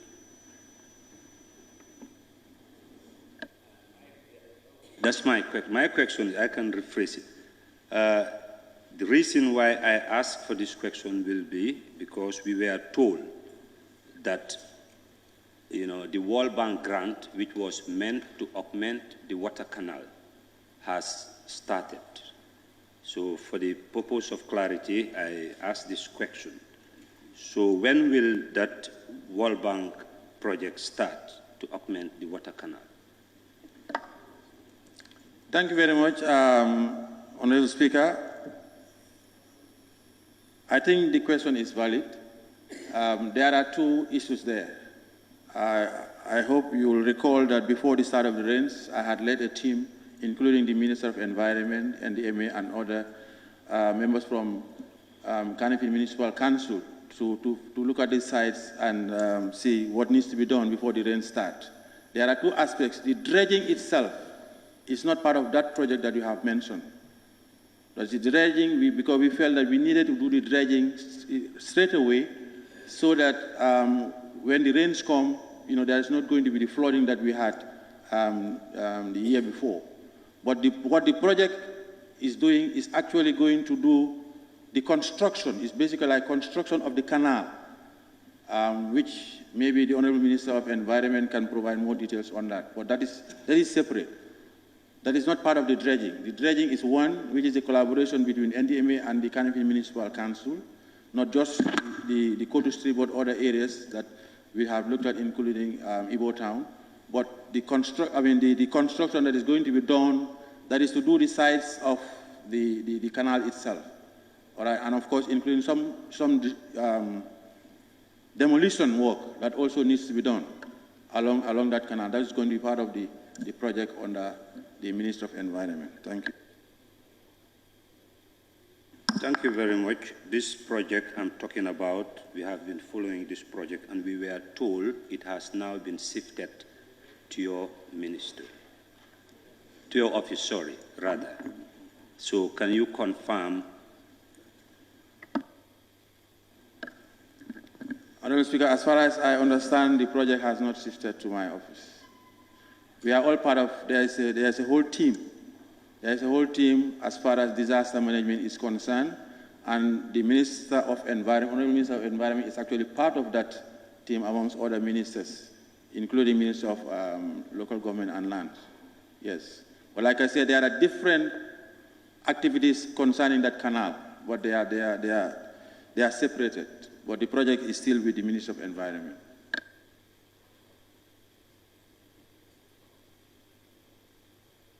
Member for Oliundo. Thank you, Honorable Speaker. Honorable Your Excellency, you talked about dredging from Kotu, and I understand Jabang is also part of the same project. Already dredging had happened in Jabang for the water canal. But currently, there's a lot of water in that particular canal that is not moving. I don't know whether you are aware of that, if there is anything that your office can do. It's connected to that. Hey, you guys.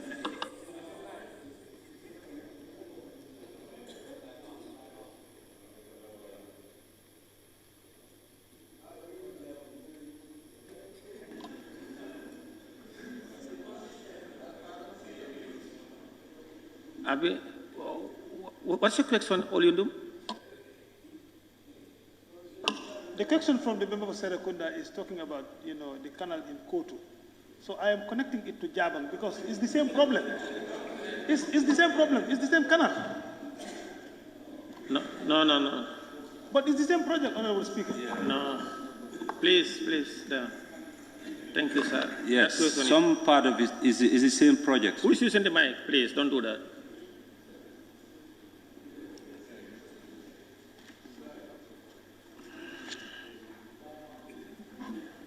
Member for Fonya Councillor. Yes, thank you, Honorable Vice President. As per your narration on different stakeholders involved in this project, and we've seen a setback in the establishment of the project, what is the main cause of the delays of this project between Abuko to Kotu?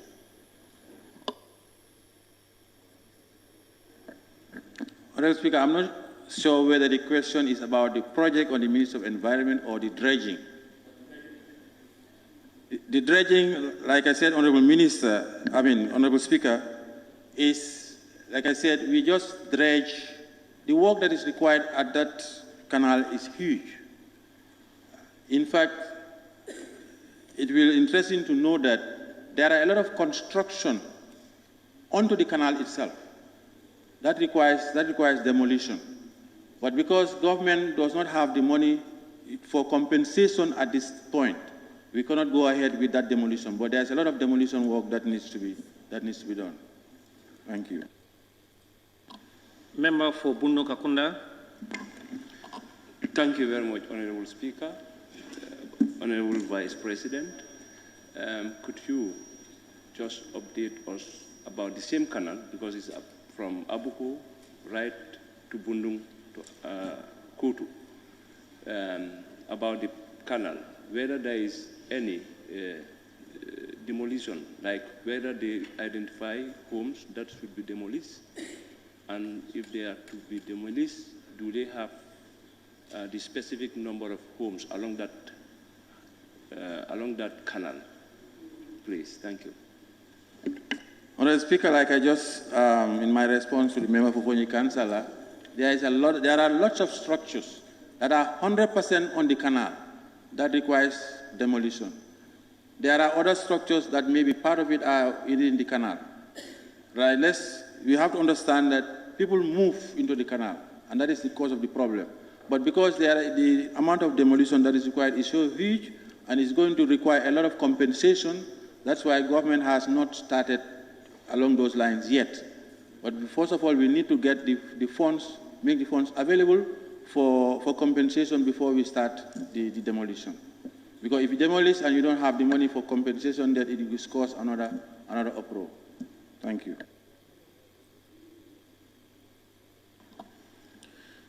Thank you very much. Member for Joshua. Thank you very much, Honorable Speaker. Honorable Vice President, in your response, are you talking about demolition and then trying to look for funds? What plans do you have to stop those currently on construction?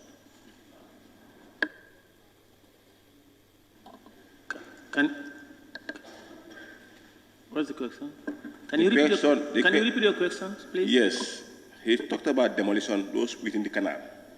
And there are currently new construction work going on. What plans do you have to stop them immediately before it's proceeded time?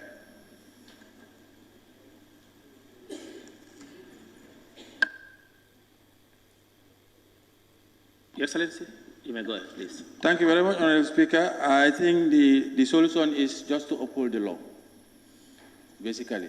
And we hope that, the National Assembly will support the executive in trying to uphold the law. Because the current laws exist that there are boundaries where you should construct, all right? And that is why I think there is a recent press release to show that those who are going outside, the demolition exercise is going to take place. Thank you very much. Thank you. The member for Busumbala. Thank you very much, Honorable Speaker. Vice President, you did make mention of this demolition, and we know last year some properties were demolished. Were they adequately compensated? Because you stopped the demolition because you try to find funds to make sure that those whose property will be demolished should be compensated. So those who were demolished already last year, were they compensated adequately? Point of order again, Honorable Speaker. There's point of order from nominated member Kebalam Fofana. We need guidance. I will still refer to 43.4. And with your permission, we can all refer to it. The Vice President is specific about the Kutu stream up to Abuko.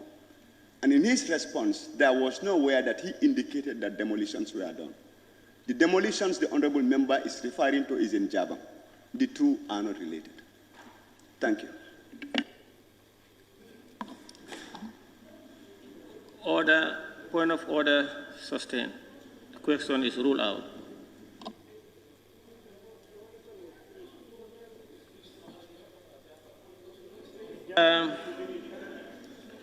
Thank you very much, Your Excellency, Mr. Vice President. I want to thank you for those answers provided and thank the honorable members for asking questions. You are released now.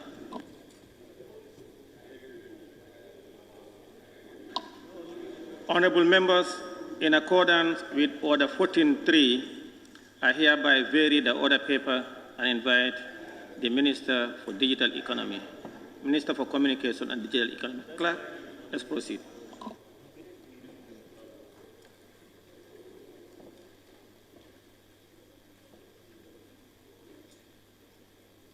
Question for oral answers continues.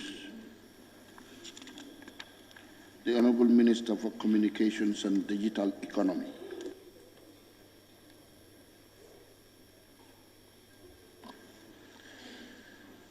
Thank you. Questions for which due notices were given to the Honourable Minister for Communication and Digital Economy by honourable members for oral reply. Question number 284 of 2023 by the member for Sami.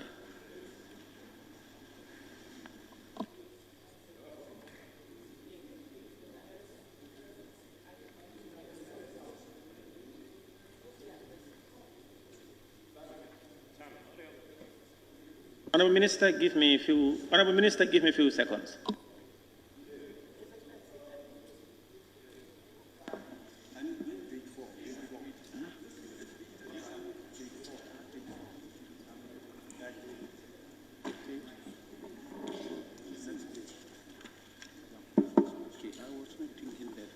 Honourable Minister, please take your seat and give me just 1 minute, please.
Honorable members, sorry for that few break. I want to, on behalf of both sides of the National Assembly of the Republic of the Gambia, to welcome our colleagues. We have a delegation from the ECOWAS Parliament, headed by Honorable Sedami of Benin. Honorable, you and members of your delegation, you are most welcome to the Gambia. And we thank you sincerely. They are from the ECOWAS Community Parliament here on a visit on behalf of the Speaker and board side of the National Assembly of the Gambia, and by extension, our constituent, as the people of the Republic of the Gambia. You are most welcome, and we value your contribution. Thank you.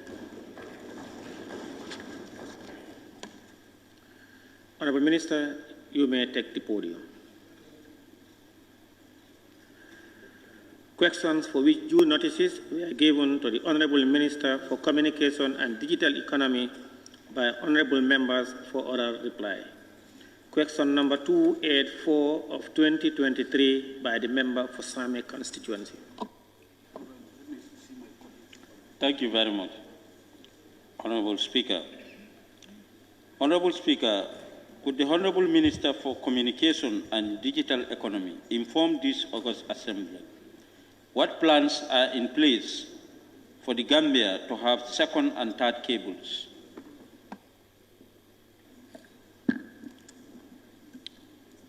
Thank you very much, Honorable Speaker. I wish to thank the Honorable Member from Sami constituencies for this important question.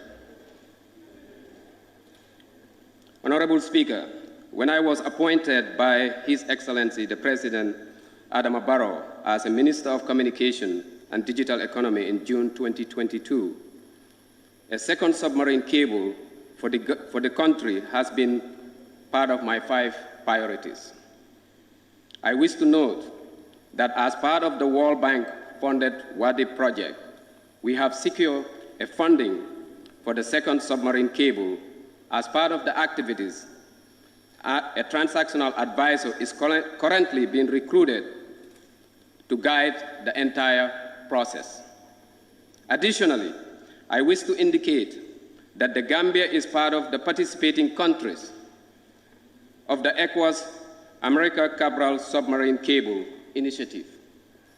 In fact, the Gambia serves as the Vice Chair to the Ministerial Committee and is hosting the meeting of the experts and ministers from the 18th to the 20th of September 2023. I submit. Thank you very much. Honorable Minister, if Gambia to have this second cable, how much does it cost? Thank you very much. For the capacity we are looking for on the second submarine cable is around 30 to 35 million US dollars.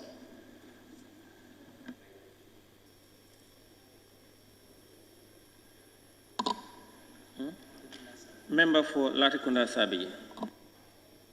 Thank you very much, Honorable Speaker, for giving me the floor. Honorable Minister, is it true that you have a school where you send your ministry staff to go and learn about this cable fixing? Thank you very much.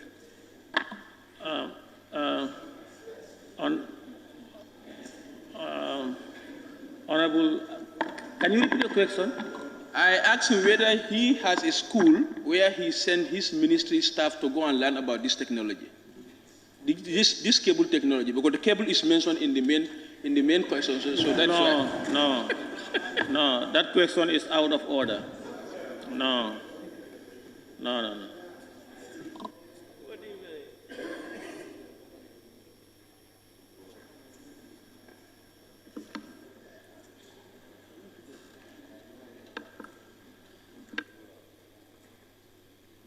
Member for Brikama South.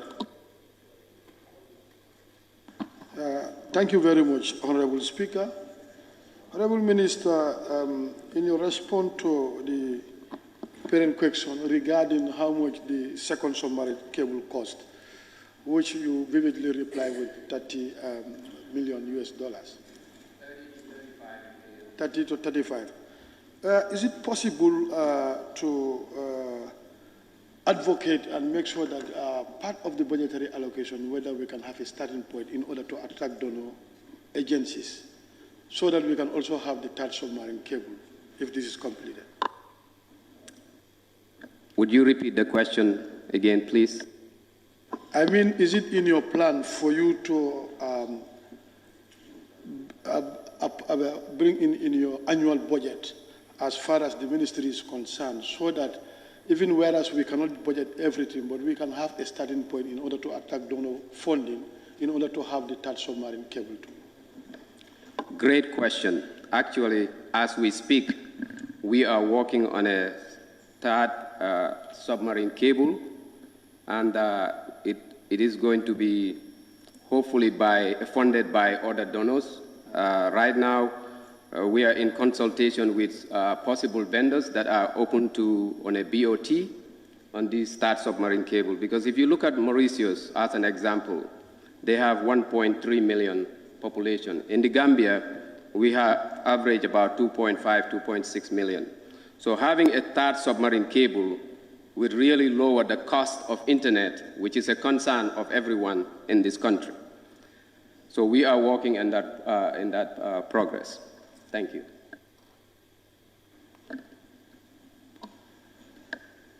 Member for Fonya Councillor. Thank you, Honourable Minister. As per your work for this third, cable, what do you think will be the major challenges currently? What are the major challenges that you are facing as a ministry? In regard to the second submarine cable? Thank you very much. For the second submarine cable, I have not seen any challenges because the fact that they are going to be a transactional advisor that is going to be recruited, that is independent, that's going to guide us, both Gambia and Guinea-Conakry, for this second submarine cable. So as the progress is right now, everything is going accordingly. For the third submarine cable, what I want this assembly to keep in mind, this investment cannot be allocated in our budget as a ministry. If you look at our ministry this year, our budget was we were only given about 90 million. That cannot even hardly sustain our operation. So to put 35 million or 30 million on that is one of the challenges. So we have to go out and look at a vendor or a provider who is willing to come and give us this submarine cable on a BOT. That is the most appropriate or most efficient way to get a second submarine cable. Because right now, as you see, the World Bank we worked very hard the last 12 months to make sure that World Bank funded this project. As far as the third one, we are in the process in consultation with other countries to see how they can help us, and one of them is Saudi Arabia. Thank you. Member for Woolly East. Thank you very much, Honorable Speaker. Honorable Speaker, we are trying to understand the Honorable Minister when it comes to the second cable. What does it entail? I believe you say you are in agreement with other vendors. What does it entail, that agreement? Thank you very much. When it comes to the second submarine cable, because when we requested this last year on the budget, we were not able to get the funding from our budget as the ministry. So what we did, we worked with the WADIP, has given about $50 million to the Ministry of Digital Economy for the next 5 years, which is the WADIP project. So we consulted with the World Bank, the WADIP project, to see if they can fund this project. So what we agreed on is, because of the size of the funding, we partner with Guinea-Conakry to make it cheaper. So now the submarine cable will be coming from Cape Verde to the Gambia directly. So this is the route we are going, and which is the most cost-effective and would faster the process. Hopefully, we are looking for, by 2025, we should have our submarine cable here. Second submarine.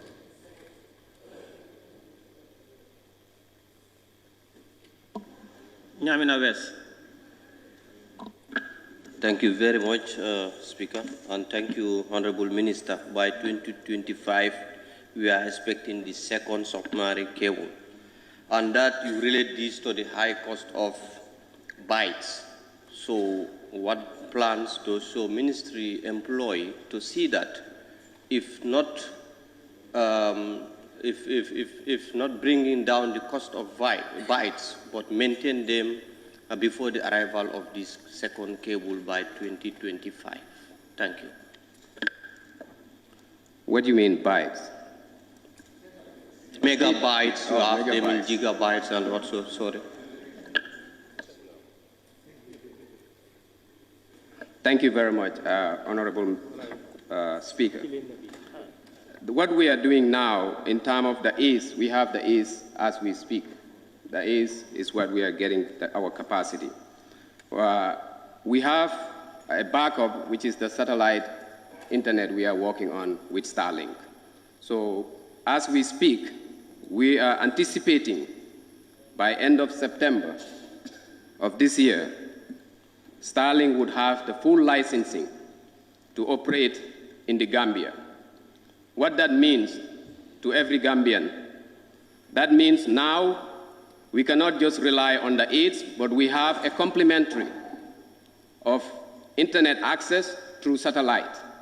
And every Gambian citizen, non-Gambian citizen would have the access to buy the satellite and put it in their home or their offices without having to pull or dig any cables.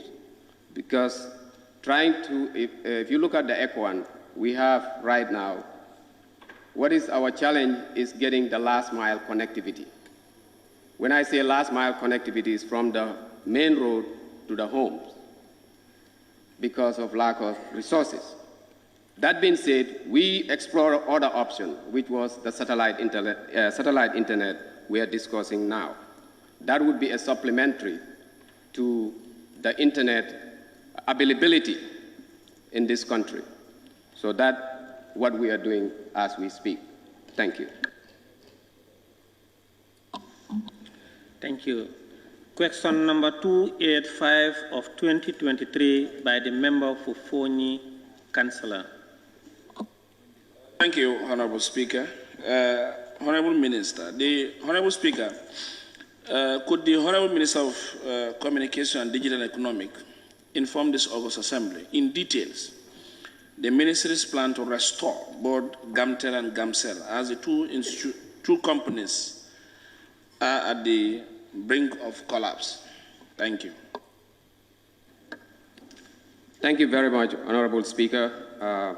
I wish to commend the Honorable Member from Foni, Kansala, for the important question.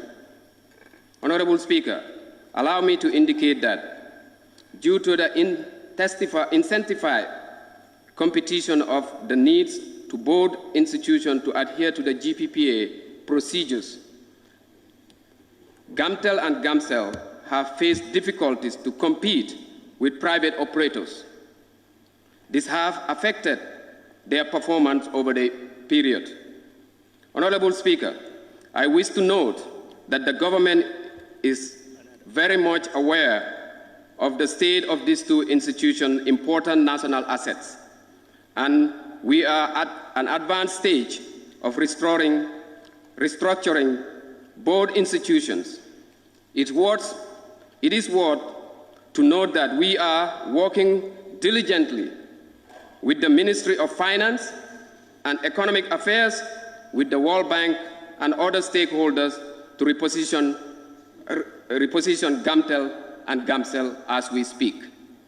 Thank you. Thank you, Honorable Minister. As you have alluded, the repositioning of both Gamtel and Gamcell with World Bank are there fear factors of laying off staffs for both institutions? Excellent question. Let me just say this. Under my supervision and under my ministry, we are not here to lay people off from these two institutions. And this is why we are taking our time to work with the World Bank and the Ministry of Finance to make sure that whatever may happen, at the end, these employees and staff of these two institutions will be protected. Thank you. Thank you, Honorable Minister. The institution currently faces challenges in terms of salary pay. Others earlier, others 5 days, 10 days after a month. And they owe millions to the credit union. Are you aware of this? If so, what checks and balance would you put in place to make sure you restore these courses? Thank you very much. Yes, we are aware of the deficit GAMCEL is at this point. However, when we do what we call the asset evaluation, there would be evaluation that is done, both assets of GAMCEL and assets of GAMTEL. At that point, the body or the committee that is heading that project will give us a guideline and advice on way forward on handling those assets. As we all know, yes, GAMCEL is facing a lot of challenges. With that said, currently, they have created an avenue where they would increase their revenue.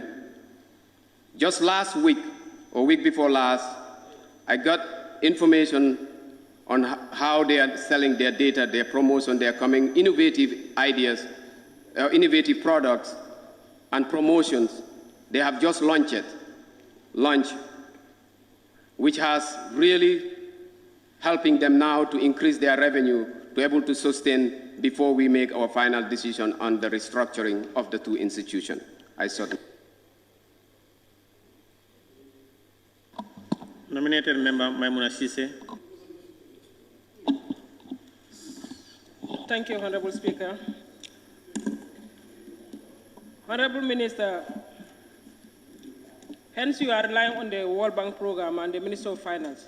So in case that one doesn't materialize, do you have any PPP program which can revitalize the GAMTEL and GAMCEL as quickly as possible? Because we are thinking that GAMTEL are on the blink of what we don't expect. Thank you.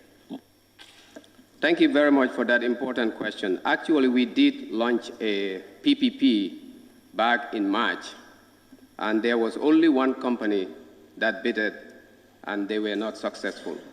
So this is why we are going to the option 2, which is to restructure the two institutions.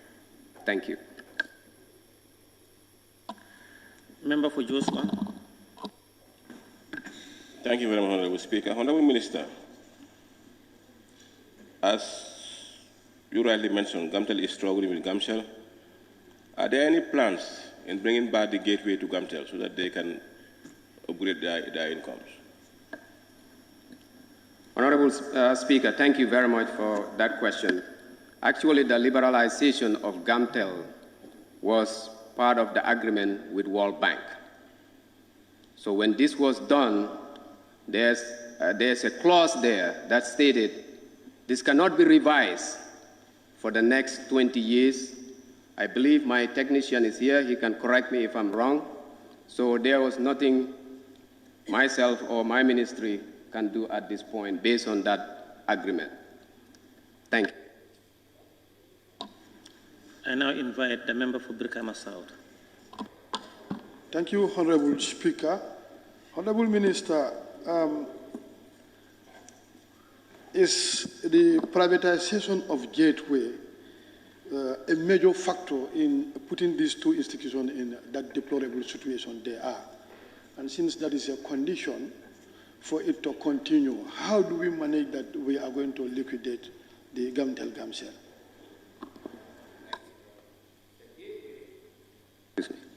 The Gateway is totally different with the liquidation of Gamtel and Gamcell. You are talking two different things. The Gateway is the revenue stream for international traffic data monitoring. Out calls, international call, incoming calls. So when we talk about Gamcell and Gamtel restructuring, we are talking about the institutional, operational matters. That's what we are talking. We are not talking about the Gateway. Two different things.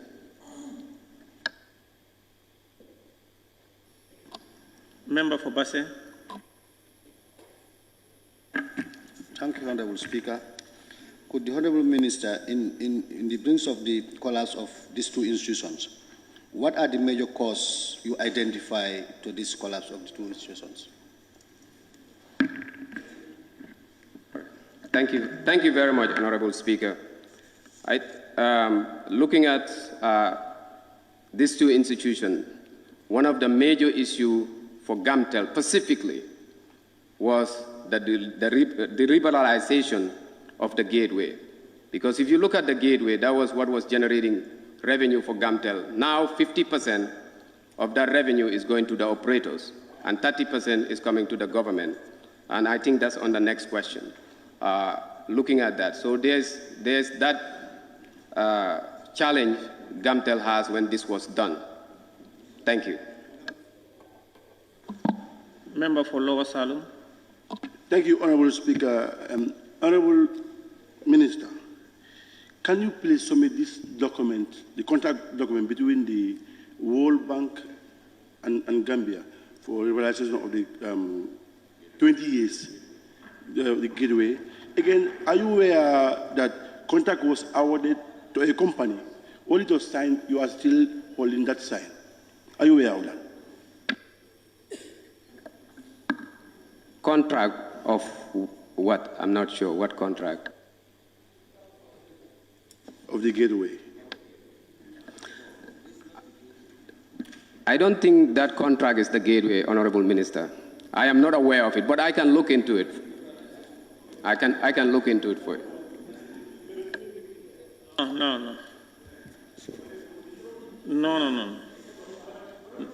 No. Honorable Speaker. Please sit down, please. The question here is... Please sit down. Please sit down.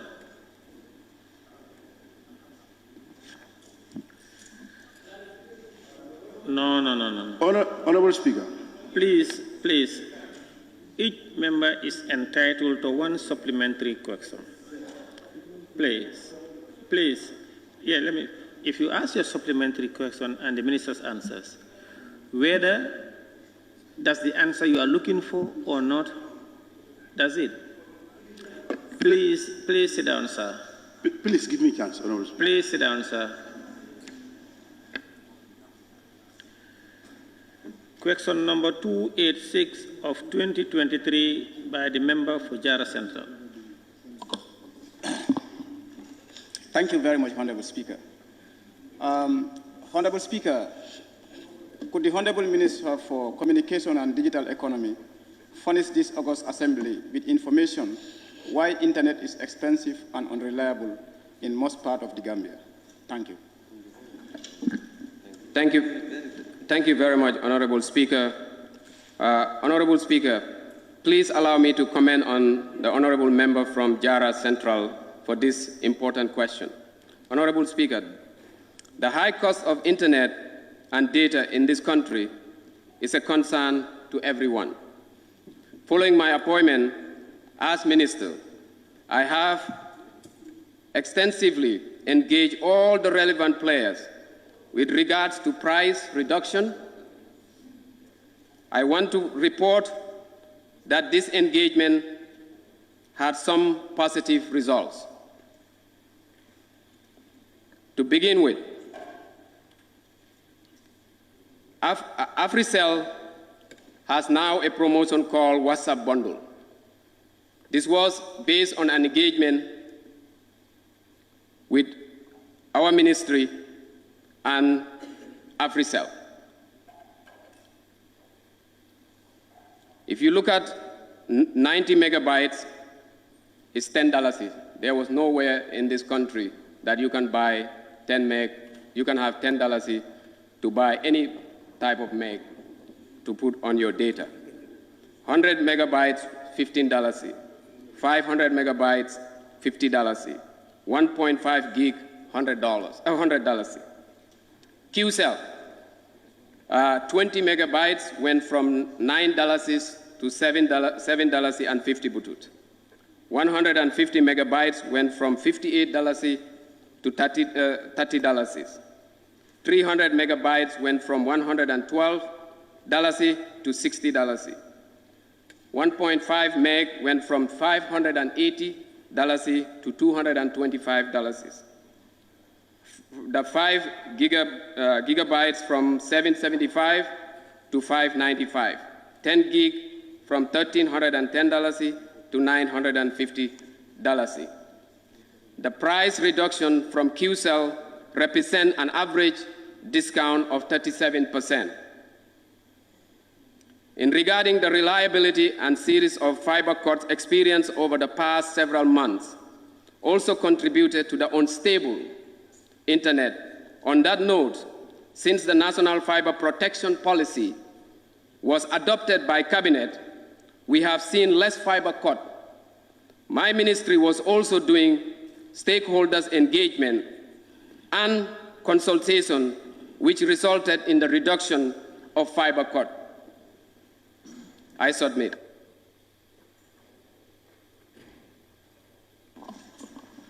Thank you, Honorable Speaker, and thank you, Honorable Minister. Now, you've mentioned reduction of megabyte from AfriCell and QCell. What about the other partners?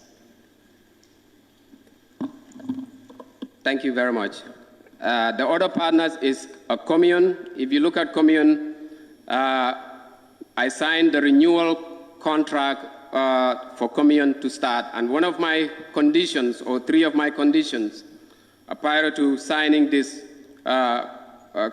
agreement with commune was to reduce the cost of data. And you can see the SIM card, they were giving free SIM card, and people were lined up at their offices due to this discussion and conditions I put with signing the license for commune. With GAMCEL. GAMCEL, this is where the conversation and the engagement with GAMCEL resulted. GAMCEL had never raised their tariff rate, is still the same. Thank you. Thank you once again, Honorable Speaker, and thank you, Honorable Minister, once again. Do you have further plans as a ministry to further reduce this cost of bundles, mega bundles? Very important question. Thank you very much. This is a first priority for our ministry, how we are going to reduce the tariff rate on internet data costs in this country. That resulted our engagement with PURA. PURA has hired a consultant, independent consultant, to do what we call a market assessment. And this market assessment would give us the guidelines at the end of the project to guide us what power or guideline we have to force the GSM operators to reduce the tariff rate. Without the market assessment, it's very difficult to do that. And we have already seen the first report. We are waiting for the final report. Thank you.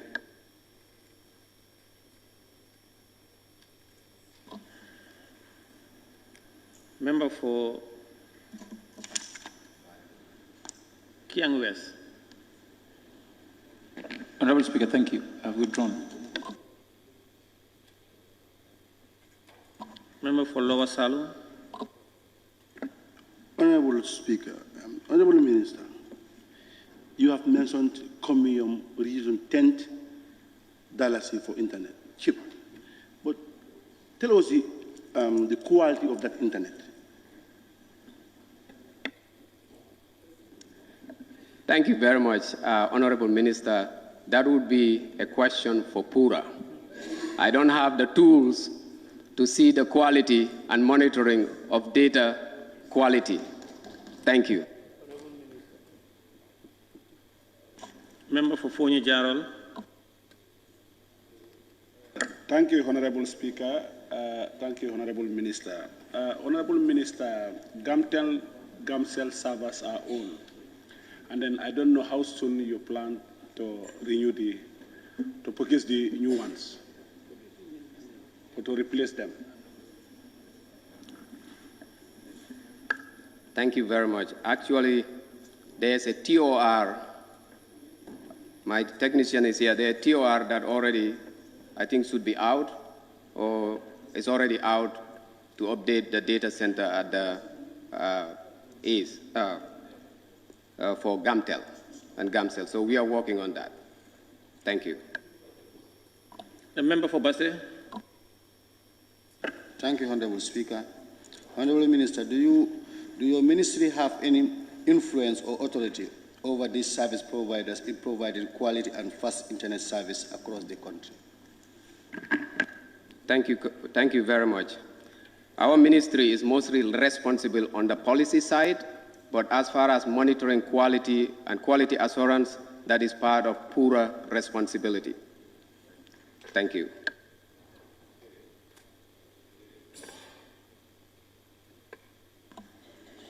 Nominated Member Kebalang Fofana.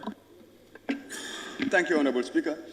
Honorable Minister, you've indicated that after your stakeholder meetings with the GSM companies, you were able to substantially reduce the price of data.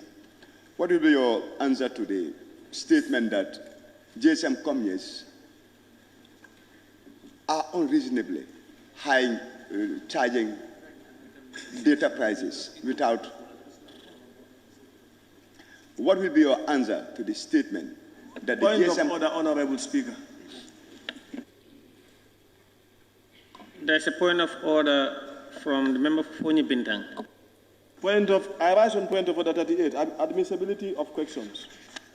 38C, questions are not contain argument, interference, opinion. So the honorable member's question contain opinion.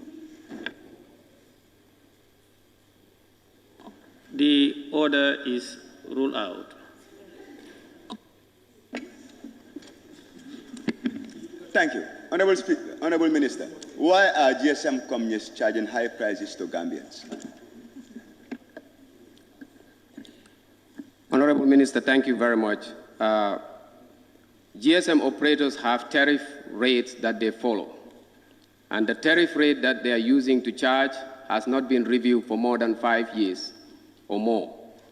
So at our level, at the ministry level, we cannot force them to reduce the fees or the amount of charges they are charging unless there is what we are doing now, the market assessment, number one. Number two, the regulator is the party that is responsible for looking into that, which is Pura. Thank you.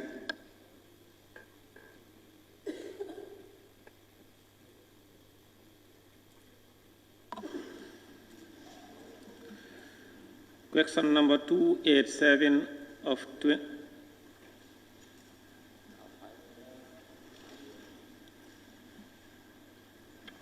On a point of order? No, it's not a point of order. It's a point of observation. Because the honorable minister keep calling members honorable ministers, and they are honorable members. Oh, yeah, that could have been a point of order as well. Thank you, sir. Thank you, sir. Honorable Minister, please take note. Question number 287 of 2023 by the member for Lower Salon. Thank you, Honorable Speaker. Honorable Speaker, could the Honorable Minister for Communication and Digital Economic frankly tell this August Assembly whether it's true that the International Gateway provides solid cash flow to the company, Gamtel in cash, in hard currency, in healthy foreign exchange result. For the government, if yes, can the Honorable Minister explain from 2012 to date what is the total revenue collected and what caused the realization of International Gateway? Thank you. Thank you very much, Honorable Speaker.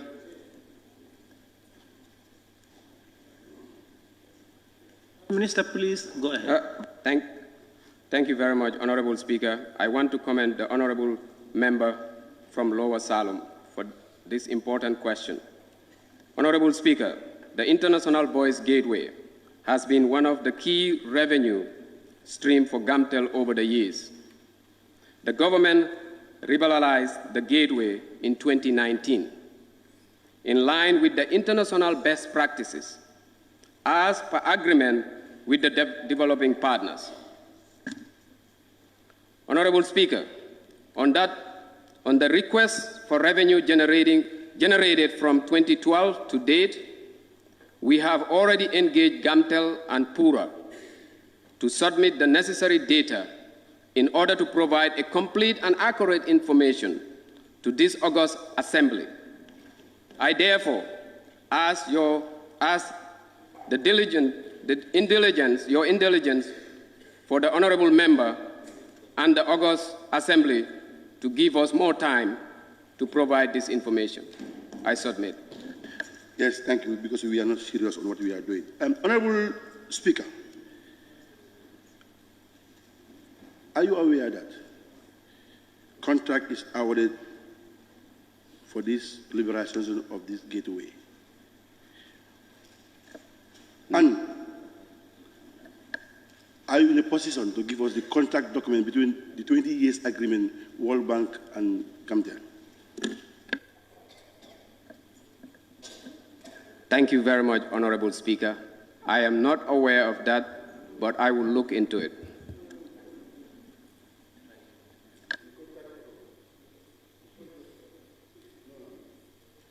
I said I am not aware of it, but I will look into it and get back to you. Honorable Speaker, point of order, okay. What? Point of order. A point of order from the member for Woolly is. Thank you, Honorable Speaker. Honorable Speaker, I'm rising on a point of order 38K. A question shall not be asked reflecting on the character or conduct of any person whose character or conduct may only be challenged on a substantive motion. The member made a comment that these people are not serious, that's why, before he raises supplementary question. And that is not acceptable.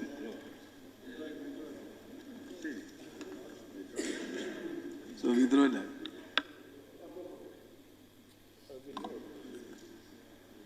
I will come back to that. Minister, please proceed. Honorable Speaker, point of order. This is national development aid. There is a point of order from the member for Fonyi Bintang. Honorable Speaker, point of order 39. The Speaker's duty as to question. The Speaker, subject to standing order 38, shall be the sole judge of the admissibility of a question. And I think the National Assembly need to look at this, whether the Speaker should administer the judgment or not. Because at times we question your judgment on certain issues. Thank you.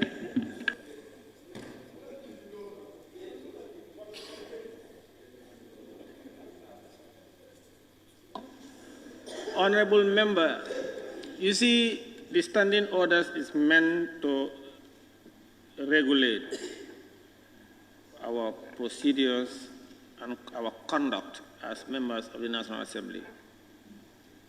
You see, without which it will be tantamount to a village bantaba, and it would also be equal to what you just have done. You are out of order.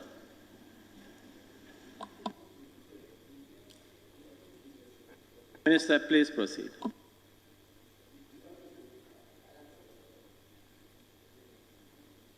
it's not answered. I said I am not aware. Please, Minister. I will look into it and get back to you. That's what I said for the contract that you're asking. Minister. Honorable. Minister, please. This is my question. You allow me. The reason why we make questions, we have knowledge on what we are saying. Allow us, please. Please sit down. The essence of asking questions to members of the executive is for them to give us further information on whatever information or belief you might hold. You want the facts, for them to give us the fact. And when you ask questions, it's for them to answer. And if they answer, if you don't like it, you are given opportunity for supplementary question. Here you ask your supplementary question, he answered, and he exhausted the two. You still disagree. Who is that? Honorable Gassama. Honorable Speaker, the part of Please sit down, sir, please. My aide told me you ask one question, you are left with one. Yes, even the one that I asked, part of it is answered, but part of it is not answered. You are to ask only one question. Yeah, it's a question that you allow me to do. Okay, now please, you have one question. Go ahead and ask your question. I'll come back. Honorable Minister, the contract document that is signed for 20 years period between the World Bank and the Camden, are you ready to submit to the National Assembly for review?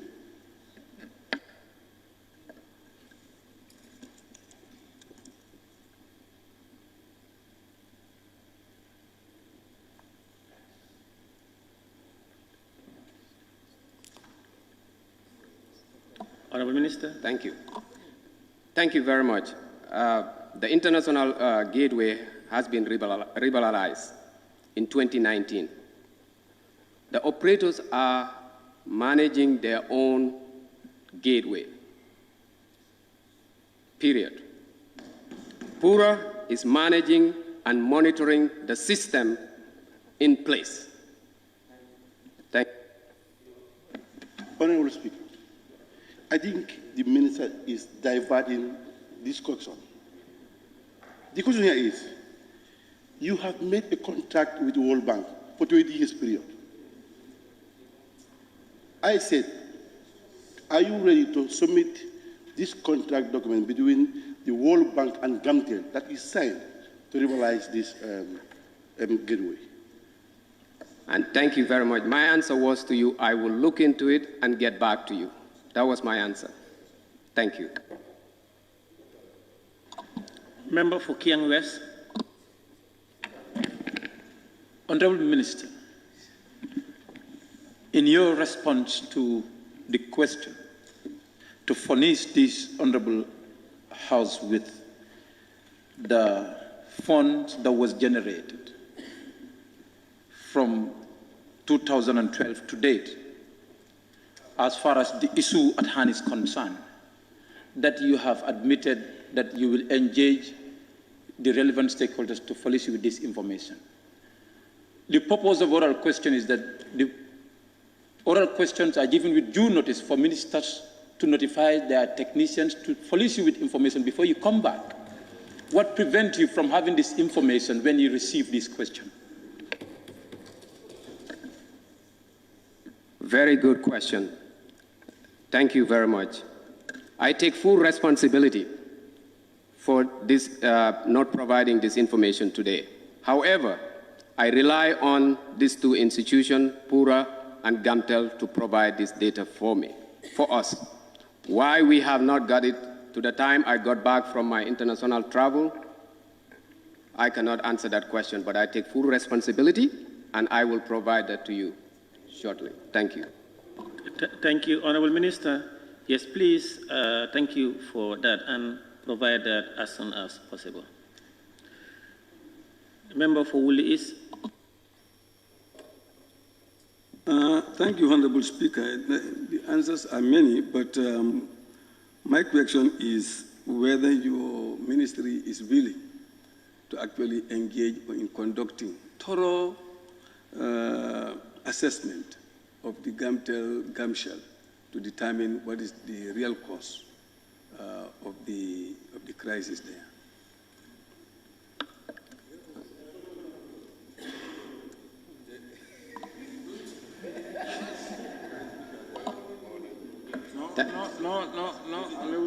Thank you very much. Point of order. Thank you very much. There's point of order from the member for Opanyomi.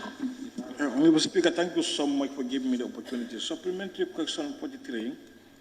Supplementary question 43.1. Supplementary questions may be put for the purpose of elucidating an oral answer.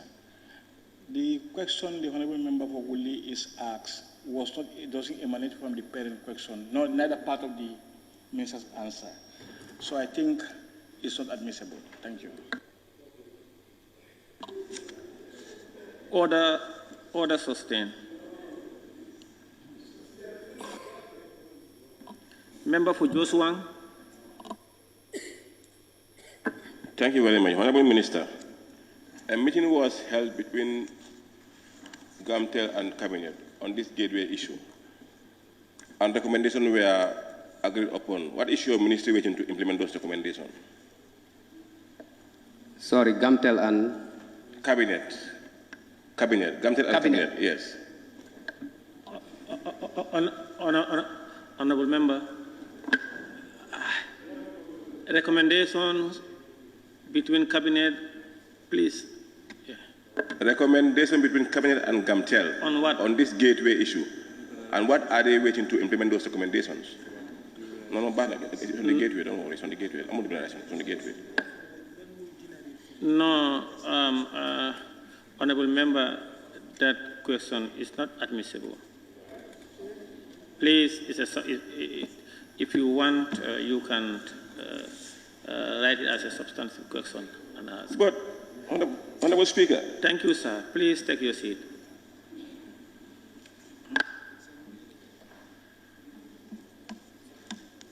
Member for Fonyi Councillor. Thank you, Honorable Minister. It is clearly put to you as per the losses incurred in this gateway liberalization of Gamtel. Are you ready to work with the PEC committee, both Gamtel and Gamcel, to have a solid pathway discussion? And if so, what time could you give us to the committee? Honorable Member, the parent question is for the hard currencies and healthy foreign exchange reserves for Gamtel, and how much from 2012 to date, and what caused the liberalization gateway. That's it. My question also is directly like that. What is your question? I said.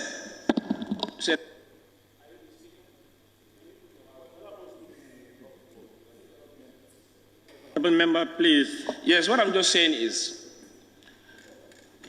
the causes of the losses of both Gamtel and Gamcel is through this liberalization of gateway. As a committee and the ministry, would he be available for us to have a vivid discussion to see the pathway of this loss? Honorable Member, thank you very much. When he leaves, you can discuss with him at the corner, or you write to him. No. As a committee. Why can I discuss with him?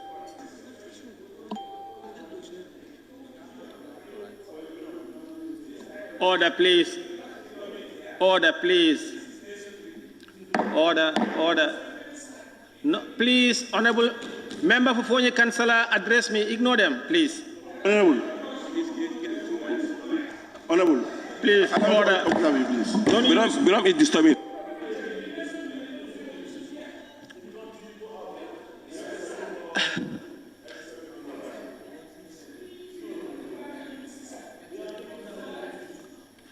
Honorable members, please don't use your mic. The honorable member for Fonyi Councillor is suggesting proposing to the minister for a meeting with other committees. That has nothing to do with. No, please, okay, please. No, please, Honorable Member for Fonye Councillor, please. Honorable Member, please, please. Honorable Member for Fonye Councillor, please maintain order. Honorable Member, maintain order. The committee should write and request those meetings. The member for Brikama South. Member for Brikama South. Thank you very much, Honorable Speaker. Honorable Minister, you vividly made it very clear international best practice call for liberalization. When are your ministry ready? Since the liberalization started in 2019, and from 2012 to 2019, how much was generated as a revenue, and from 2019 to date, so that you can make this comparison and see which is better? Thank you very much, Honorable Member. I answered that question earlier. I say I will provide those documentation once I get the data from Pura and Gamtel, which I will provide to you. Thank you. Honorable Member for Fonye Bintang. Thank you, Honorable Speaker. Honorable Minister, with the past experience that we got, if ministers promise to come back and give us document or requests, it do take a long time before they give us. And now you are not actually giving us a specific date. I want you to provide us with a specific date. Fair question. Thank you very much. We will provide it to you by next week, Friday. Thank you. Thank you, Honorable Member Honorable Minister for Communication and Digital Economy for those answers provided to this August Assembly. Honorable Minister, you are released now.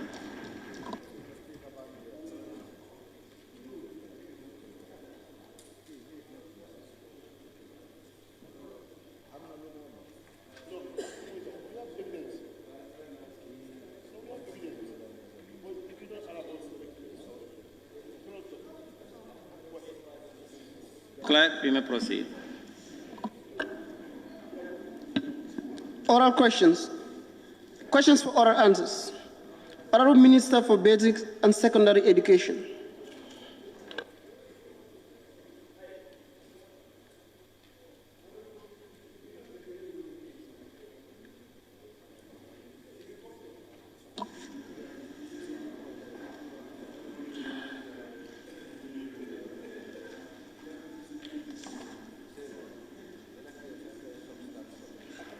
Thank you. The Honorable Minister for Basic and Secondary Education, you may take the podium.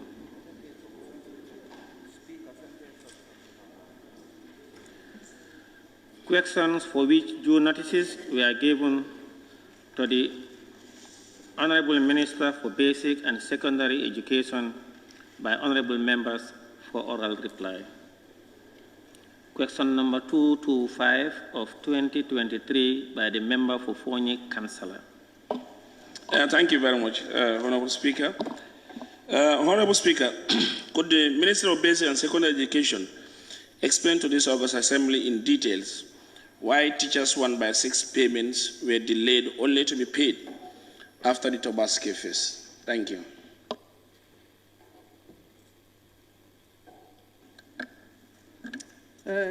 Good day, Honorable Speaker, members of this August National Assembly. Honorable Speaker, the Ministry also got information that there was delay in payment of the salary advance of 1/6 for some teachers. This mainly affected teachers in government subvented schools. The Honorable Member may wish to note that payment of salaries of such teachers is done at the level of the Accountant General Department, Treasury. The Ministry would compute and submit the data to Treasury, and we did so on time. The latter, in turn, would normally then pay the salaries through the central bank to the respective bank accounts of the schools who would finally effect payment to banks or financial institutions where the teachers receive their salaries.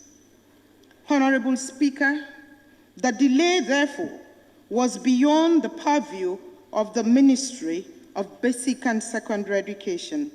So the honorable member may wish to redirect the question to the relevant authority.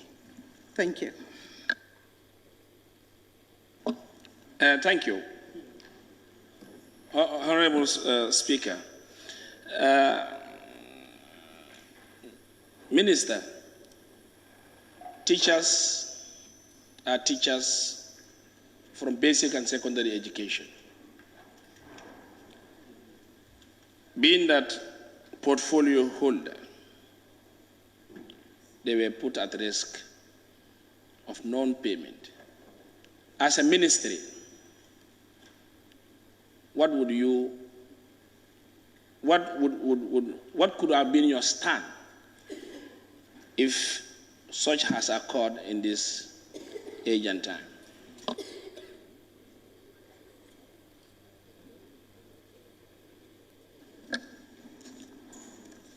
Honorable Speaker, like I said, the failure for the 1/6 advance payment to have reached the accounts of these teachers was not the fault of the Ministry of Basic and Secondary Education.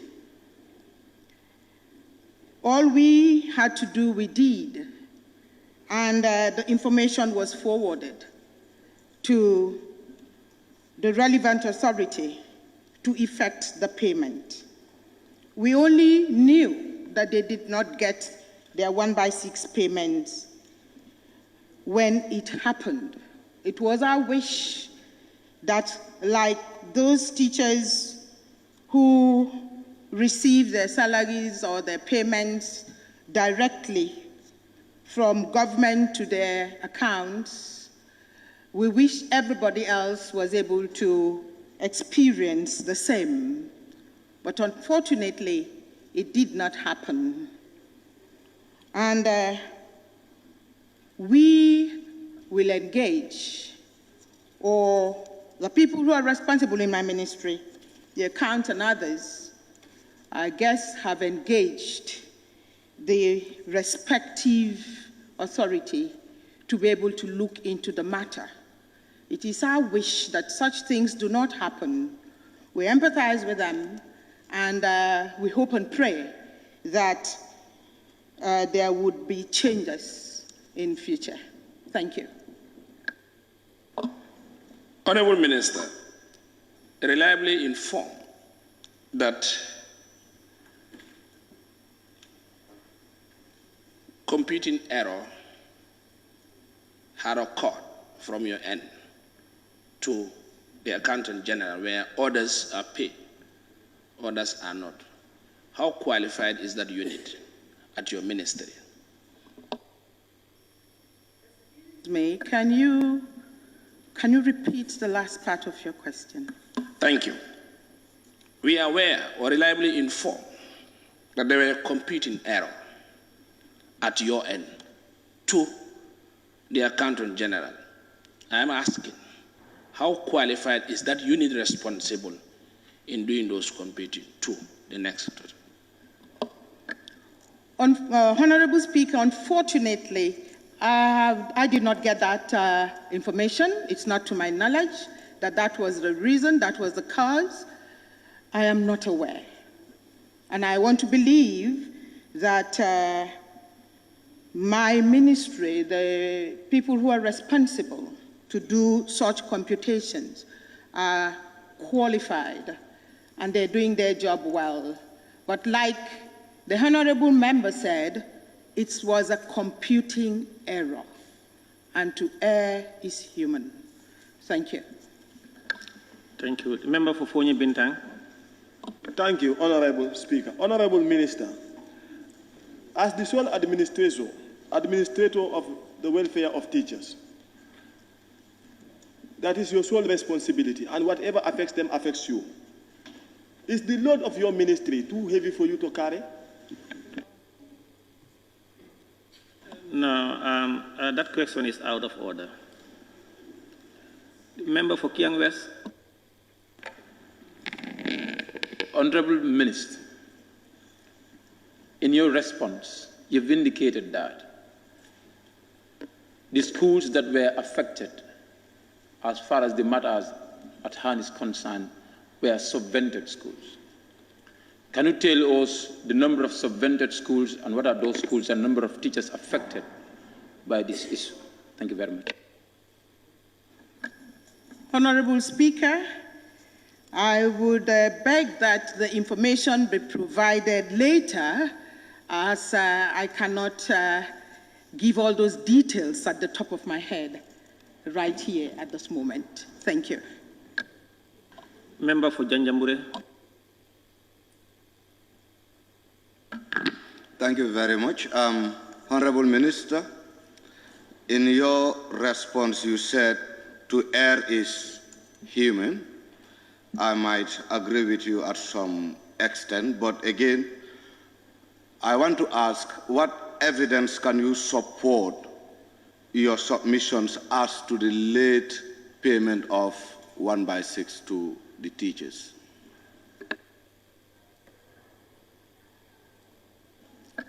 Honorable Speaker, like I already said, it was not solely the responsibility of the Ministry of Basic and Secondary Education, as I understand.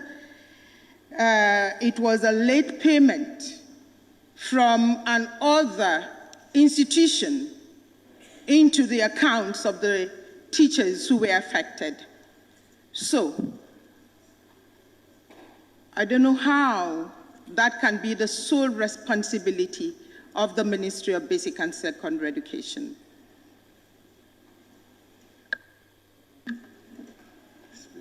Member for Lower Badibu. Thank you very much, Honorable Speaker. Honorable Minister, in your answer, you did mention that the problem does not emanate from your ministry. Now, my question to you is, did you make any findings as to the reason why there was late payment to the teachers who were or who are under the purview of your ministry? Thank you.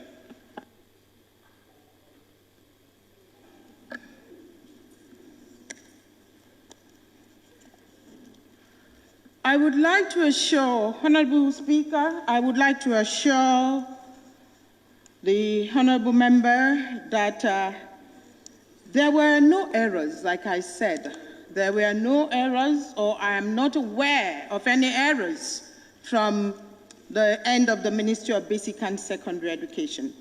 However, the Permanent Secretary and the Accounts Department of my ministry are the ones who are responsible for accounting matters of such nature.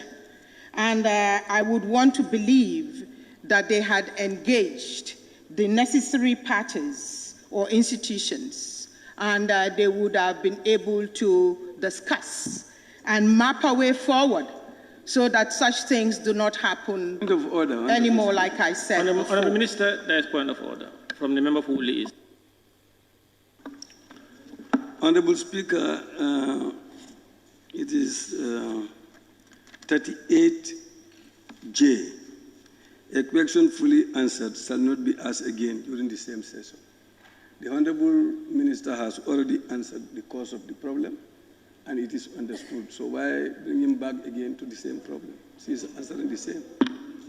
Yes. Order sustained. Member for Brikama North and Minority Leader. Speaker, my question has been addressed.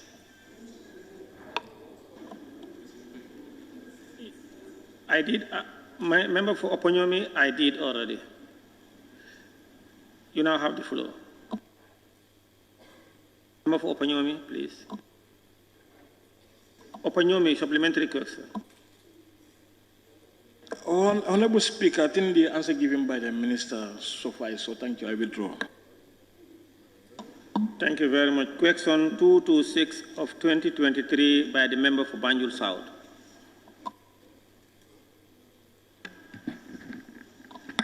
recognize the member for Banjul North. Thank you very much, Honorable Speaker.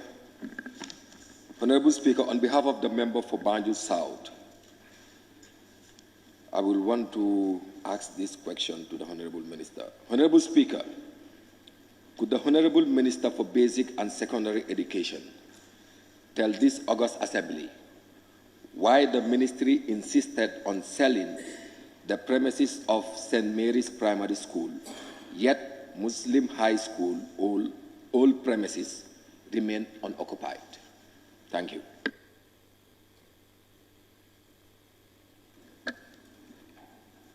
Honorable Speaker, the Honorable Member would recall that in my answers to questions raised in relation to the relocation of these schools, I did clarify that the whole area where the premises of these schools were located in Banjul South have been earmarked for this Banjul Ports extension or expansion project.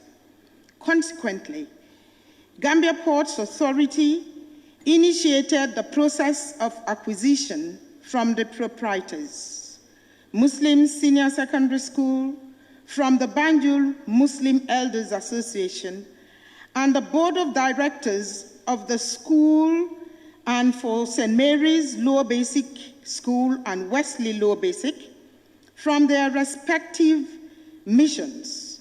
Those are the Anglican and the Methodist churches.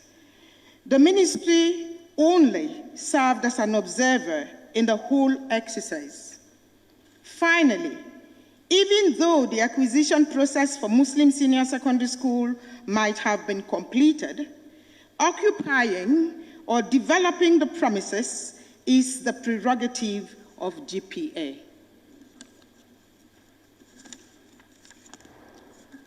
I think that's clear. That's suffices. Member for Kiang West. Withdrawn. Question number 227 of 2023 by the member for Banjul South to be read on her behalf by the member for Banjul North. Thank you very much, Honorable Speaker, once again. On behalf of the member for Banjul South, Honorable Speaker, could the Honorable Minister for Basic and Secondary Education inform this August Assembly if there are plans to change the school curriculum following the trend of total failure of all aspects, considering the results each year both in grade 9 and grade 12. Thank you. Honorable Speaker, every year when the results are released, both the Ministry and the West African Examinations Council, WAEC, would provide an analysis for public consumption.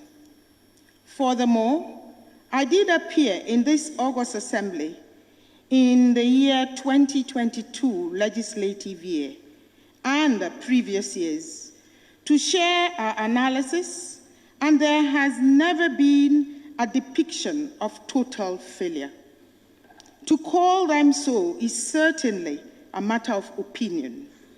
Therefore, there has never been a concern within the ministry to change the curriculum because of poor results. However, like other countries, and in responding to the present circumstances and the transforming education agenda of 2022, our curriculum should respond to the ever-changing needs of the labor market in terms of relevance. This is why the curriculum is being reformed to focus more on the development of competences, skills, attitudes, and values rather than on content. To this end, the new curriculum includes subjects such as civic education, environmental education, and social studies. Agricultural science was unpacked thus: animal husbandry, fisheries, forestry, and crop husbandry. Similarly, home economics was also expanded into clothing and textile, home management, and food and nutrition. At senior secondary level, we have now introduced new subject groupings as follows: humanities, business studies, pure science, agriculture, technical and vocational education, and home economics. For each of these groupings, a student would choose the relevant subjects of the group with English, maths, and civic education as compulsory subjects. However, Honorable Speaker, this is meant to give students the choice to specialize on pathways of their aptitude and interest. Thank you. Honorable Speaker, I have nothing to add because that was a marathon answer. Thank you.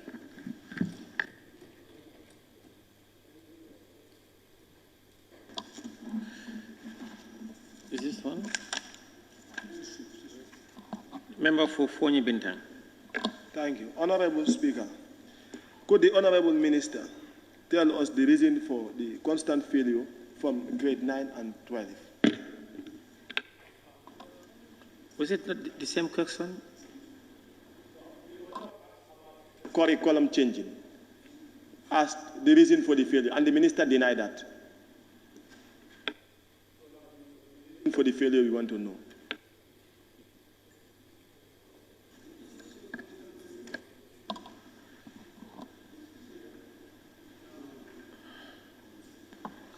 Point of order. Point of order. There is point of order from nominated member Fatou Kejawara. I'm rising on order 38J. A question fully answered shall not be asked again during the same session.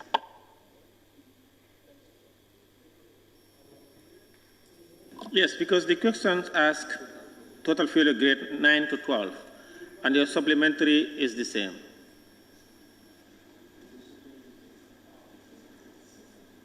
Order sustained.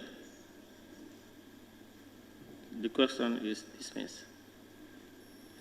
Member for Kiang West.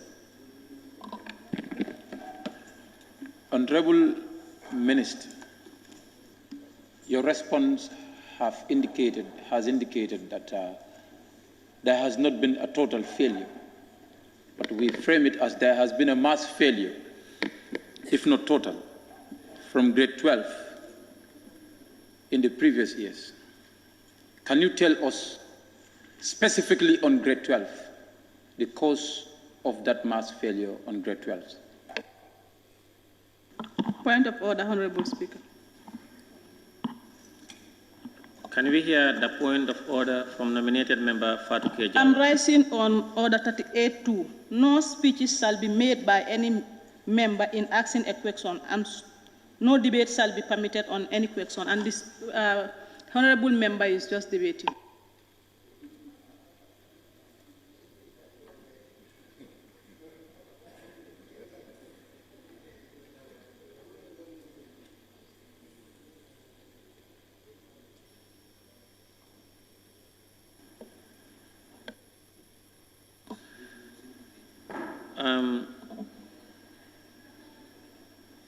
The order is ruled out. Minister, please respond. Like I responded earlier, to say there was a total failure is a matter of opinion. And at the Ministry of Basic and Secondary Education, when we analyzed the results, there is no point in time when we saw total failure. A total failure would mean that all the students who sat to the examination, to the WAS exams, they all scored 9 in all the subjects. But the reason that, or the fact that there were students who got 8 credits,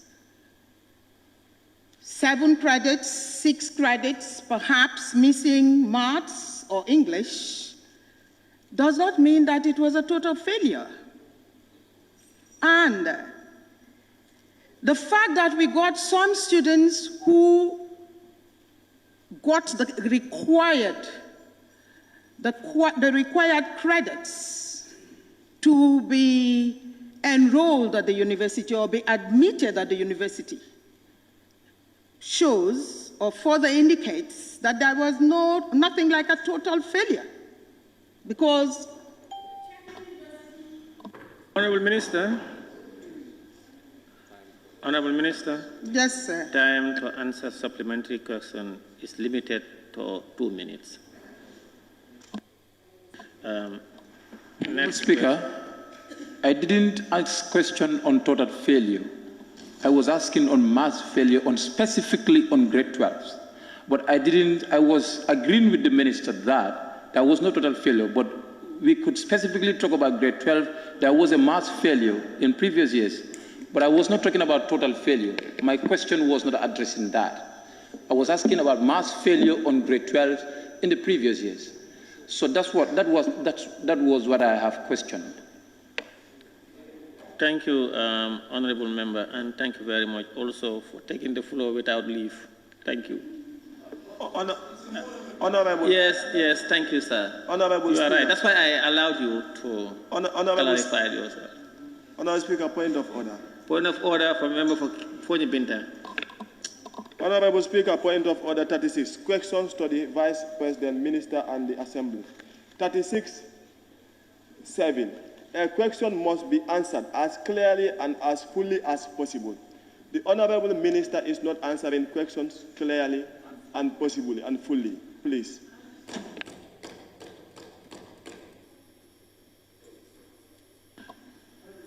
You know, depending on what you understand to be as clearly as possible. A question can be as clear as possible, answers can be as clear as possible to me, while to you, it's no near there. So you are not in order. Thank you. Member for Serekunda. Okay. Thank you very much, Honorable Speaker. I would like to be informed by the Honorable Minister whether the inclusion of these new subjects you have said here applies to the madrasas, especially civic education. Thank you. Honorable Minister, sorry, Honorable Member.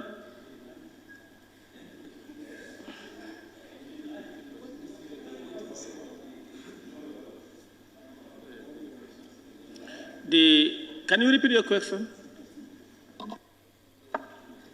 That would be to the discretion of the minister, whether she had what I asked. No, okay. What I said is whether the inclusion of these new subjects in our school curriculum applies to the madrasas, especially civic education. Minister, please respond. Civic education is now a core subject, and since we have the synchronized curriculum with the madrasas, those madrasas that are registered and are using the synchronized curriculum, I believe it applies to those madrasas. Thank you. Member for Nyamina West.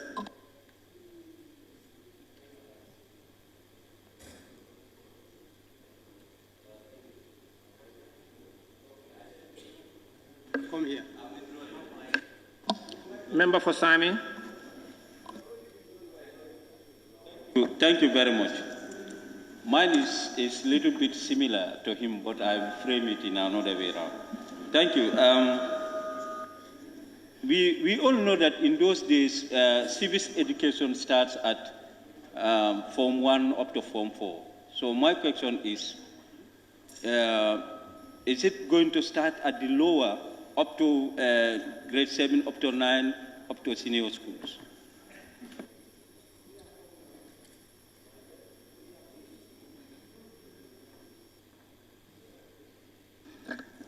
At the moment, we were looking at these subjects from the point of view of senior secondary schools. We're still looking at the curriculum, and of course, you know, we have different levels in the education system, and we will cover eventually the entire education system from lower basic to upper basic to senior secondary schools. Thank you. Thank you very much, Honorable Minister for Basic and Secondary Education, for those answers provided to this Assembly. You are now released. You can go now. Clerk, Environment. Meanwhile, I will suspend the Assembly for 30 seconds. The Assembly is suspended. For 30 seconds.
Order.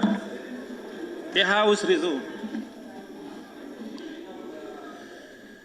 Clerk. Thank you. Question for oral answers continues. Question for oral answers by the Minister for Environment, Climate Change and Natural Resources.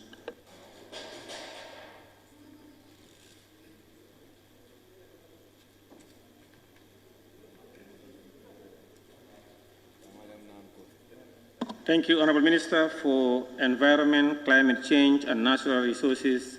You may take the podium.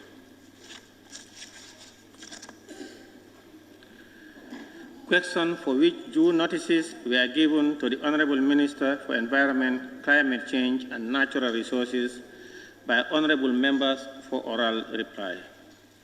Question number 207 of 2023 by the member for Brikama North.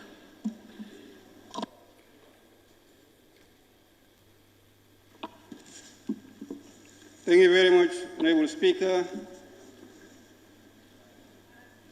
Honorable Speaker, the degradation of the tree forest parks around Brikama are very worrying.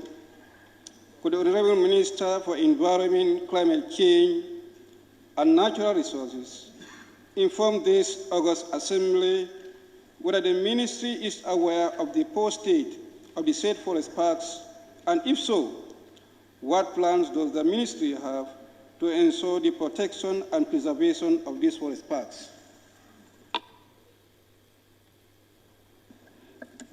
Thank you, Honorable Speaker. I first apologize for my poor physics and my voice. Thank you, Honorable Member for Brikama North, for your concern in the state of our forest parks. The Ministry is indeed aware of the deplorable state of the three forest parks in Quexons, which were gazetted in 1952 and converted to single species part of the plantations maligna in the 1960s by the colonial administrations. I will summarize. The trees have a lifespan for about 20-25 years. And from the years given above, they have surpassed their lifespans and needed to be harvested, which have been done. At the moment, on the activities being implemented to get this situation corrected, several measures are in place for the protection and preservation of the parks, including prevention, control of indiscriminate night dumping in the forest park, which is not in line with usual forest maintenance, through the persistent cleaning of the dump sites in the forest with the help of some of the environmental groups and concerned citizens. The department is currently embarking on silvicultural treatment, that is, trending operations of some of the compartments with big trees to release them from climbers. Direct seedlings with the Baransko, that's the Sibo, and indigenous tree species is going on to gradually replace the species that is currently there. Currently, the Global Environment Facility, that's the GEF, has approved the access and benefit sharing project to be implemented by the Department of Parks and Wildlife Management as lead institutions, to be supported by Department of Forestry. These 3 parks are included in the project intervention site. The department intends to fence the park in the project to reduce human intrusions and in the case of illegal dumping. The department has long since ceased utilizing the trees product in this park to allow them to regenerate, to regrow gradually to enhance the environmental services in the rendering of the surrounding communities. Thank you.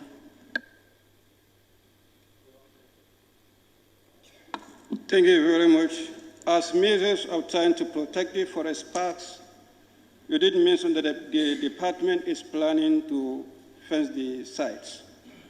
Precisely when do you intend to do this fencing? Because right now, that is the key need for protection of these forest parks.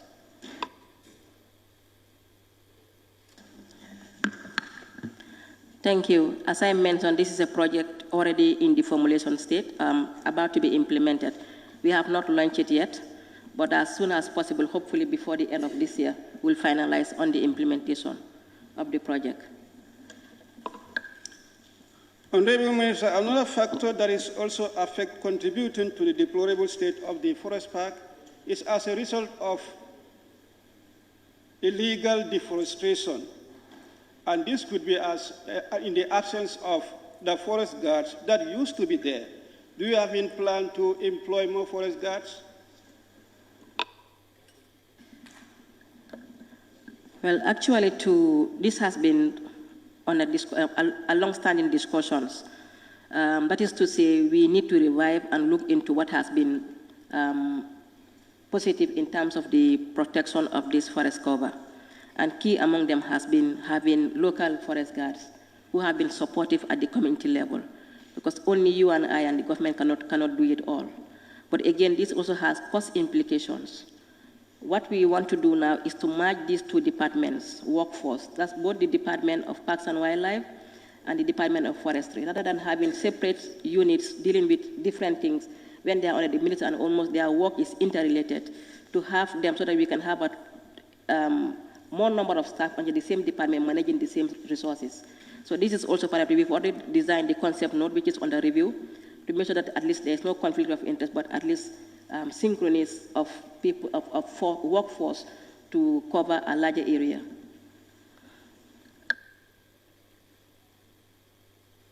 Member for Serekunda. Yeah, thank you very much, Honorable Speaker.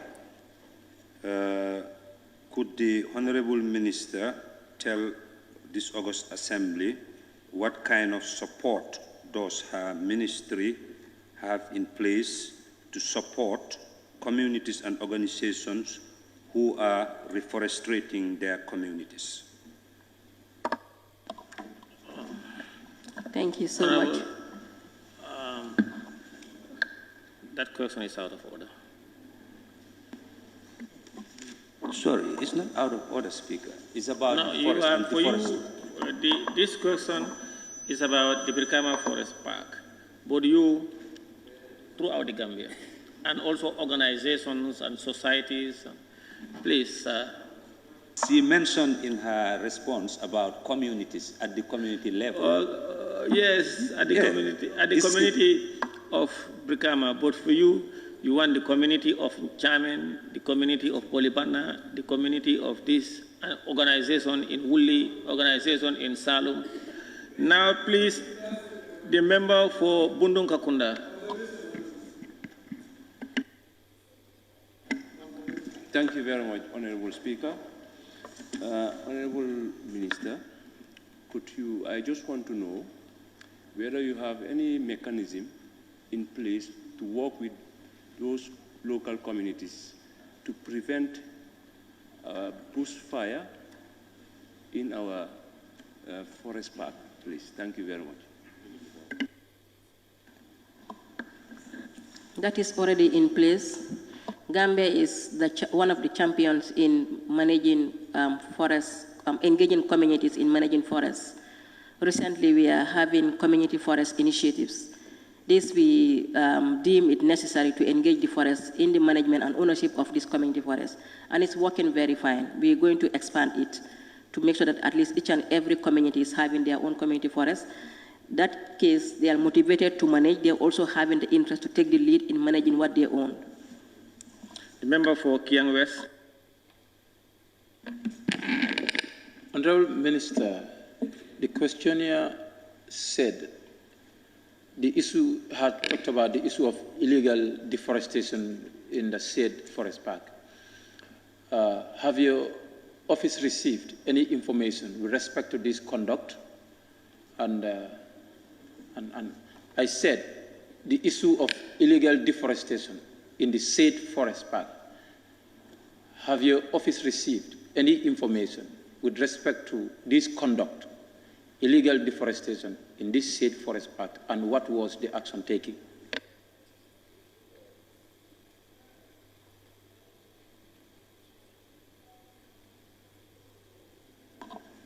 Honourable Minister, please respond. Okay. Well, specific would be difficult for me to give now because I didn't have the data. But I know the illegal activities is visible for all of us to see together. I know we have cases that have been taken to court and actions have been taken. We have a major case that is already in court, but then the guy has decided to withdraw. But that has to be linked into both ownership and also damaging the forest product itself. So the two both have been in court, but we have agreed to settle it out of court. Member for San Mentreng. Thank you very much, Honorable Speaker. Honorable Minister, to ensure the protection and preservation of the forest parks, Sukuta Salaji Forest Park, I have seen, I'm seeing they're fencing that forest park. Is that also part of the protection that you're doing? Honorable Member, it's really not, even though you are my MP, but the question is out of order. Thank you. Member for Woodley East. Thank you very much, Honorable Speaker. Honorable Speaker, we are speaking about forest parks, prevention of forest parks. Honorable Minister. Around Brikama, the Brikama Forest Park, that's what you're talking about? No. It's forest parks in general. Look at it down. What plans do the ministry have to ensure the protection and preservation of these forest parks? It's not referring to only one. No, please ask your question. Then I will decide whether to admit it or not. You are preparing to, okay. Honorable Minister, no, I'm just concerned about your arrangement with local forest guards, because they are very key in the preservation and prevention of forest parks. Specifically, what arrangement do you have with these key people to protect these forest parks? Thank you. Our focus is not only to maintain the current forest parks, but to motivate all of us to participate in managing our green space, including the forests. And we're coming up with innovative strategies, not very long to come, Just today I was discussing with an investor on this. We need to bring, I've been saying this in the National Assembly, if you follow the Africa Climate Summit, it was key on the agenda that we need to leverage on the opportunities that is both climate smart and also revenue avenues. And key is the issue of carbon trading. Carbon trading goes directly to benefit both the community and bringing them also to partner with the forest management team, as well as giving them something to motivate them to take the ownership and managing it. We know that people who are intruded into the forest, they're doing it just to gain their economic situations, and we have to understand this. So this is one thing we have to do. Let's look at what will motivate them and divert their actions in terms of degrading the forest cover. But also let them join us in building the forest cover. That is one thing we're going to do, and not very long we'll implement a key aspect of this, inshallah. Thank you. Thank you very much, Honorable Minister for Environment, Parks, Wildlife and Climate Change.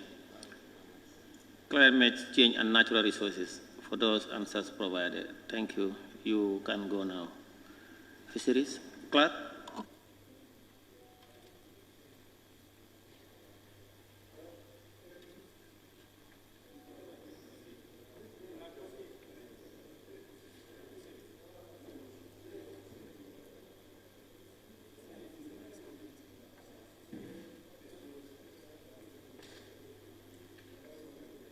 Question for oral answers continues. The Honourable Minister for Tourism, Arts and Culture.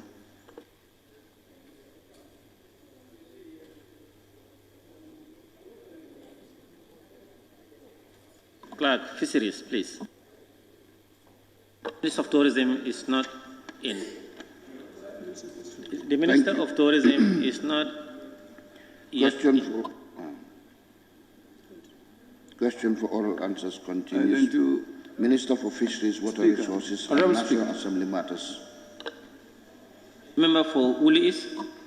Well, it's already about 3 and half of the plenary is going for lunch. Why don't you consider lunch break? You know, we have only 2 ministers. This one has many questions. Yeah, okay. We only have 2 ministers, so. You have only 2 ministers. We have many questions for him. Thank you. Minister of Fisheries, you may take the podium.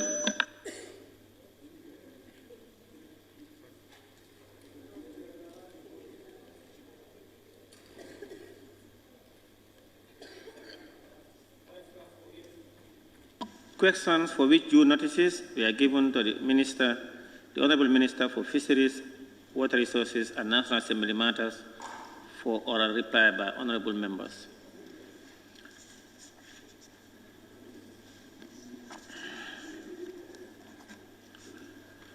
Question number 289 of 2022 by the member for Banjul South. Thank you very much, Honourable Speaker. On behalf of the member for Banjul South, Honourable Speaker, could the Honourable Minister for Fisheries and Water Resources tell this August Assembly how much they have made in the EU fishing agreement? Thank you. Honourable Minister. Thank you, Mr. Speaker. First of all, I want to make a correction. Maybe you have the answers from our office. That is A, the financial contribution from the EU, it should stand, instead of 1,100,000 euros, should be 2,200,000 euros. 2,200,000 euros. And 550,000 euros is the contribution from the EU per annum. And for the 4 years period, the total is 2,200,000 euros. 50% of which is for the sector support, that is for the ministry, and the other 50% is paid towards the consolidated funds. In addition to that, any supplementary? No, Mr. Speaker. Each ship owner registered in the Gambia also contributes 315 euros as financial contribution to the government of the Gambia, amounting to 162,225 euros for the period under review. That is 2019-2023. The government collects licensing fees from each licensing vessel which amounts to $22,026,077.34 butus. Member for Kiang West. It's well noted. It's all about math, so he has given it to you. Honorable Speaker, could the Honorable Minister police this August Assembly with this Gambia-EU agreement on fishing and with all the terms and conditions, the duration, the expiration and everything? Mr. Speaker, I believe the question is for how much we received from the EU, because I am not in possession of the agreement as of now, but I know it's for a 6-year period, which will expire in 2026. Any further supplementary question? Asking it now, Honorable Speaker. I'm asking if he can police this House with those details that I have talked about. Yes, we can do that later. Question number 290 of 2023 by the member of Banjul South. Thank you very much once again, Honorable Speaker. Honorable Speaker, on behalf of the member for Banjul South, Honorable Speaker, could the Honorable Minister for Fisheries and Water Resources tell this August Assembly whether the devices and other monitoring centers were built as per the EU fishing agreement? Thank you. Mr. Speaker, as per the EU-Gambia government fishing agreement, a monitoring center has been established since 2020 with all the necessary operating devices as per EU agreement, and the center was launched in 2021 and is fully operational. I'm good. Question number 291 of 2023 by the member for Woolly East. Thank you very much, Honorable Speaker.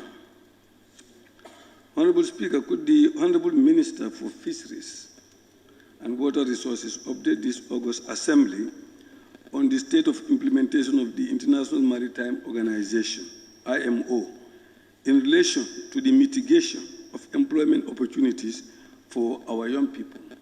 Thank you. Mr. Speaker, IMO is not within our purview, and it's that of the Gambia Maritime Agency, which is under the Ministry of Transport and not the Ministry of Fisheries. So we cannot provide the answer.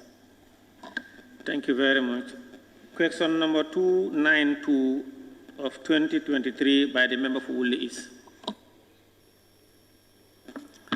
Thank you very much, Honorable Speaker. Honorable Speaker, could the Honorable Minister for Fisheries and Water Resources explain to this August Assembly why the observers posted on board Lansing fishing vessels in the Gambia receive far less remuneration compared to their peers in the sub-region? Mr. Speaker, the Ministry of Fisheries is aware of the role of observers and therefore established a remuneration that commensurates their functions.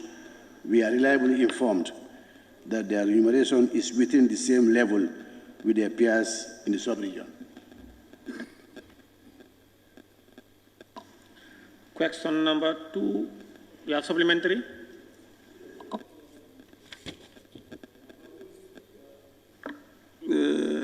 It looks like the minister is contending this one, but the young people that are on board these fishing vessels are also saying something different. Would your ministry be ready to make some further inquiries on the scale of pay for these young people?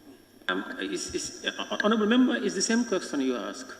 No. Now I'm saying whether he'll be ready to do further inquiries in relation to the payment of young people on board vessels. Further inquiries. Mr. Speaker, we have already done that, but I can promise that we can engage our partners in the sub-region, and also if those who are complaining to him can come to the office, we will be able to verify. And then if you have any answers, we will don't hesitate to inform the House. Question number 293 of 2023 by the member for Woolly East. Thank you very much, Honorable Speaker. Honorable Speaker, could the Honorable Minister for Fisheries and Water Resources provide data to this August Assembly regarding the marketable fish species in the Gambia and what efforts are being done to ensure that they do not dwindle? Mr. Speaker, we are saying in the Gambia all fish species caught in our waters are marketable. However, in terms of data, we are not able to establish accurately the fish stock because, number one, we share the fish stock with Senegal, Mauritania, the same fish stock, Cape Verde, Sierra Leone, Guinea-Bissau, and Guinea-Conakry. And if, in the absence of a research vessel, we cannot establish the accurate data of our fish stock, our share of that fish stock. Question number 294 of 2023 by the member for Woolly East.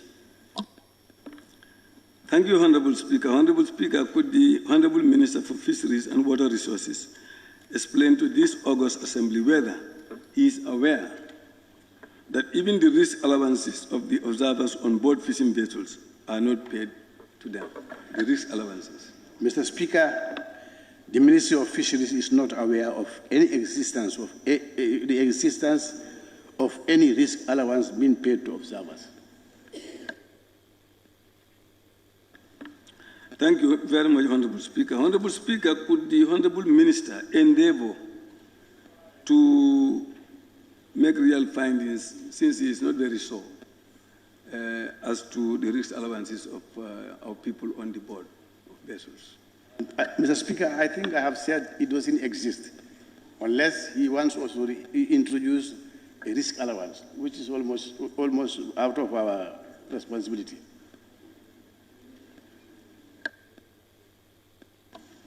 Thank you very much. Honorable. Go ahead. Go ahead, sir. Honorable Speaker, thank you very much. Could the Honorable Minister consider introducing risk allowances for people who are working on board fishing vessels? Because these are very dangerous seas.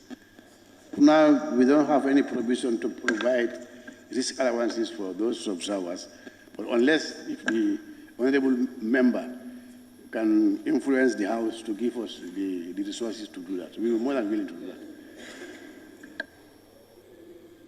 Thank you very much, Honorable Minister. Member for Serekunda. Yes, thank you very much, Honorable Speaker. As the Minister said, if the member can convince the House to give them more allowances, more monies, resources in order to be able to pay those inspectors. Is it the Gambia government who employs them or the European Union? The observers have an association. It's a private arrangement from government, and they provide these observers and the fishing vessels, the owners who pay for those observers, not from the European Union. The member for Kiang West. Honorable Minister, which association is this? And when did the government have that arrangement with them?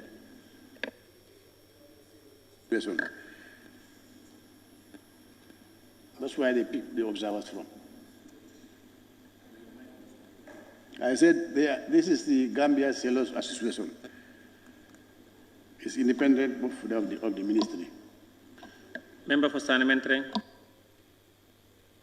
Thank you, Honorable Speaker. Honorable Minister, was there any MOU signed between the Gambia government and this association that you're talking about? If there is, can you furnish this August Assembly with that document? As of now, I don't have that information, but I'll find out and I will let you know. Thank you.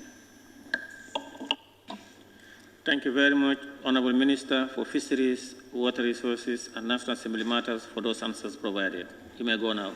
Thank you, Mr. Speaker. This time it's not water, it's only fish. Clark, Agriculture.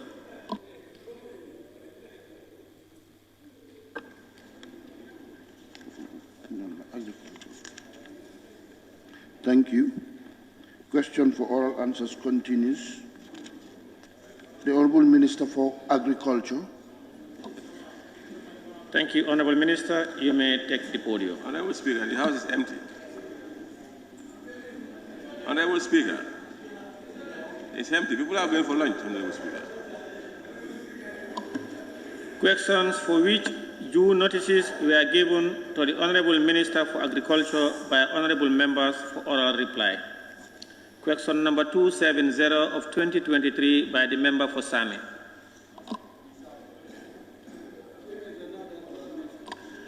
Question number 271 of 2023 by the member for Brikama. Honorable Speaker, would you consider a break for people? Look, the House, we are all going to lunch, you know. Have you eaten? Do we have quorum? No, count, no.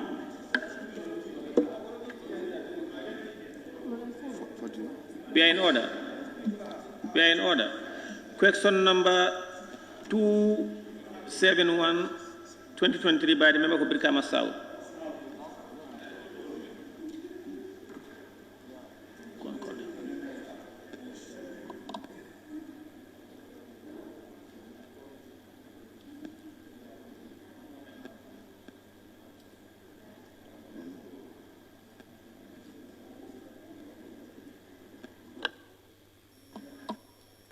Chief Whip,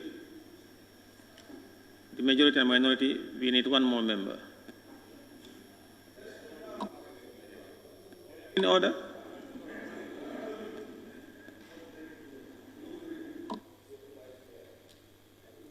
Can you get...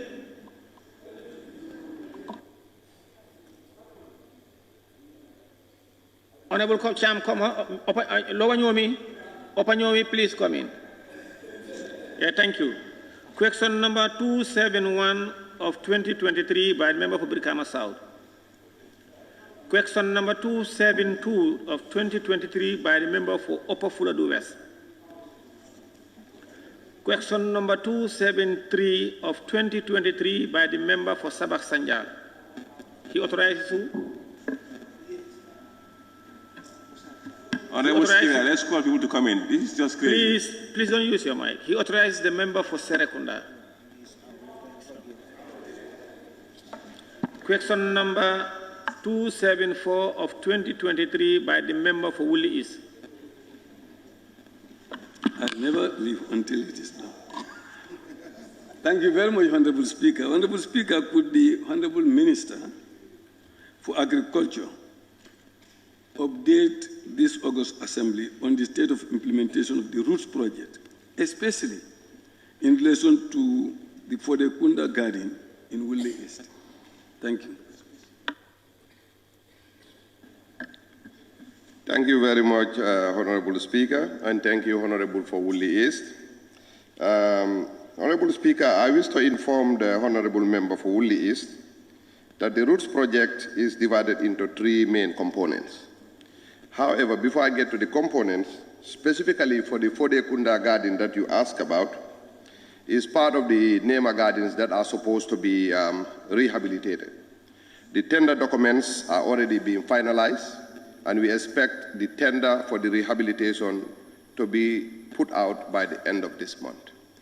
But on a general terms, when you ask about the implementation of the Roots Project, it is divided into three, that is agricultural productivity and adaptation to climate change, and also access to market, project management, institutional development, and citizen engagement.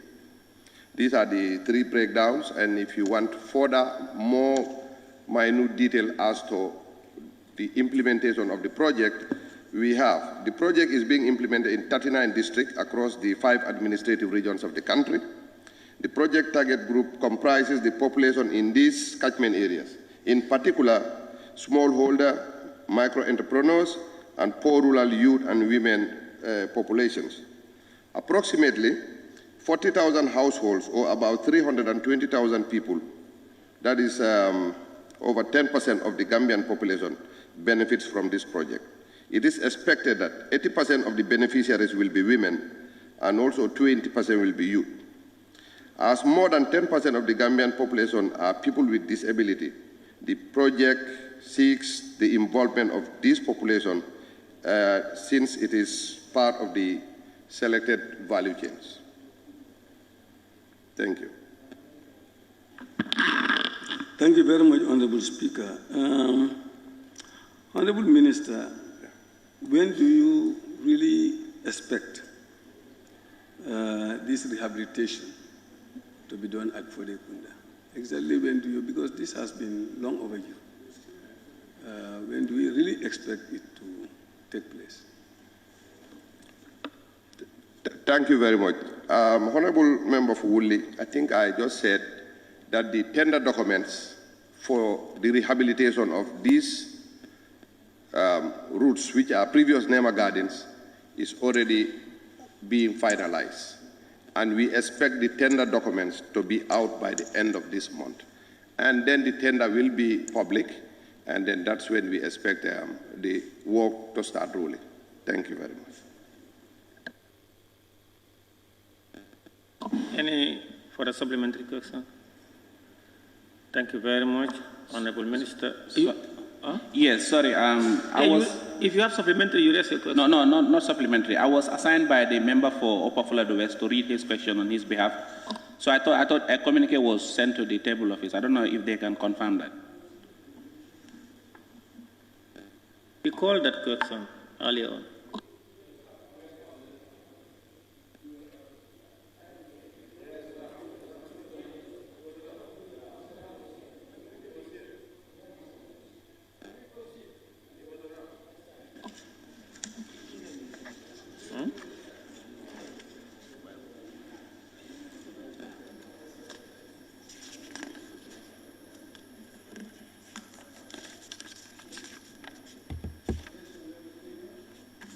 Yes, minority. Yeah, that was the last. I was going to release him. Then the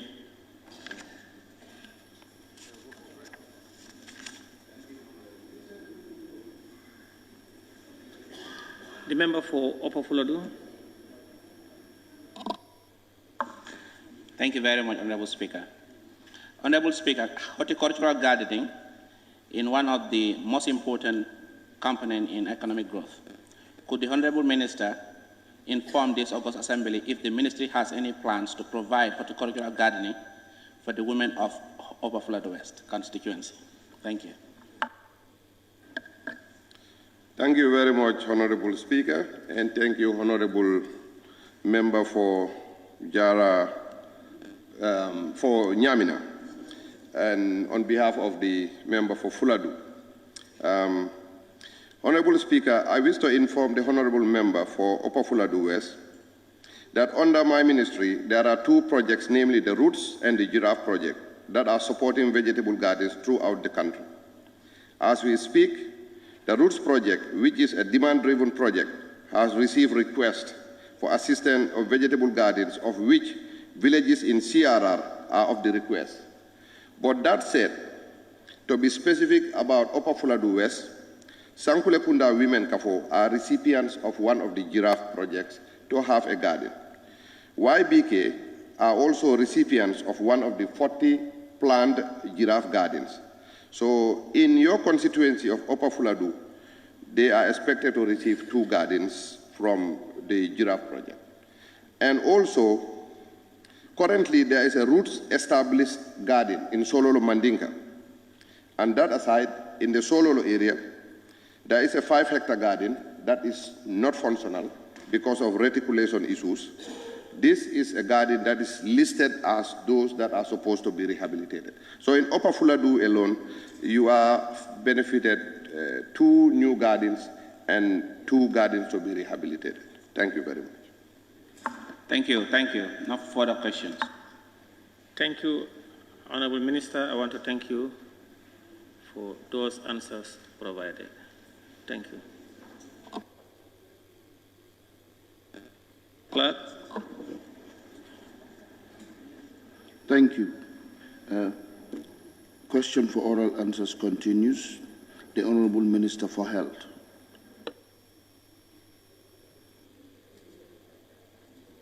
Minister of Health, can you please proceed to the podium? Questions for which due notices were given to the Honorable Minister for Health by honorable members for oral reply.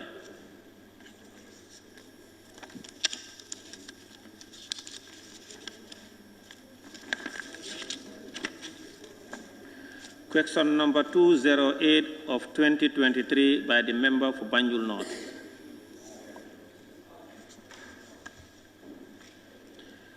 Question number 209 of 2023 by the member for Sabak Sanjal. He is absent. Question number 210 of 2023 by the member for Sabak Sanjal. Question number 211 of 2023 by the member for Serekunda. Question number 212 of 2023 by the member for Nyamina West.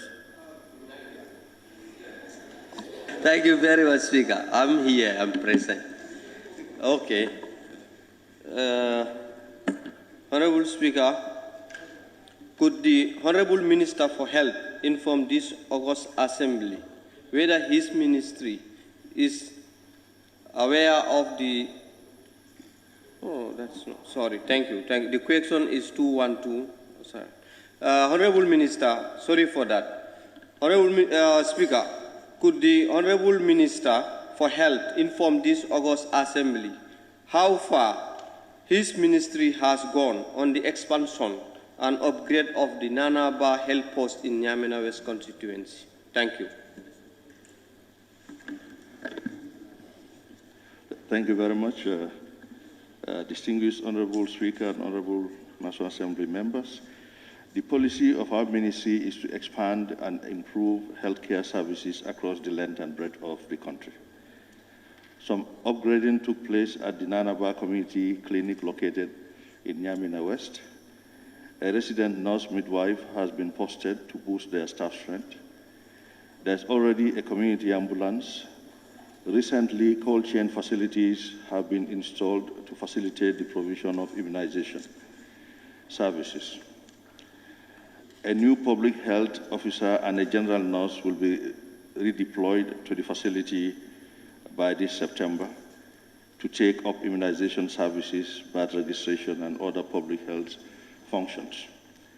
The clinic will also provide reproductive and maternal health care services in addition to delivery and OPD services. It will be one of the facilities that will be assessed soon for possible physical expansion. Thank you.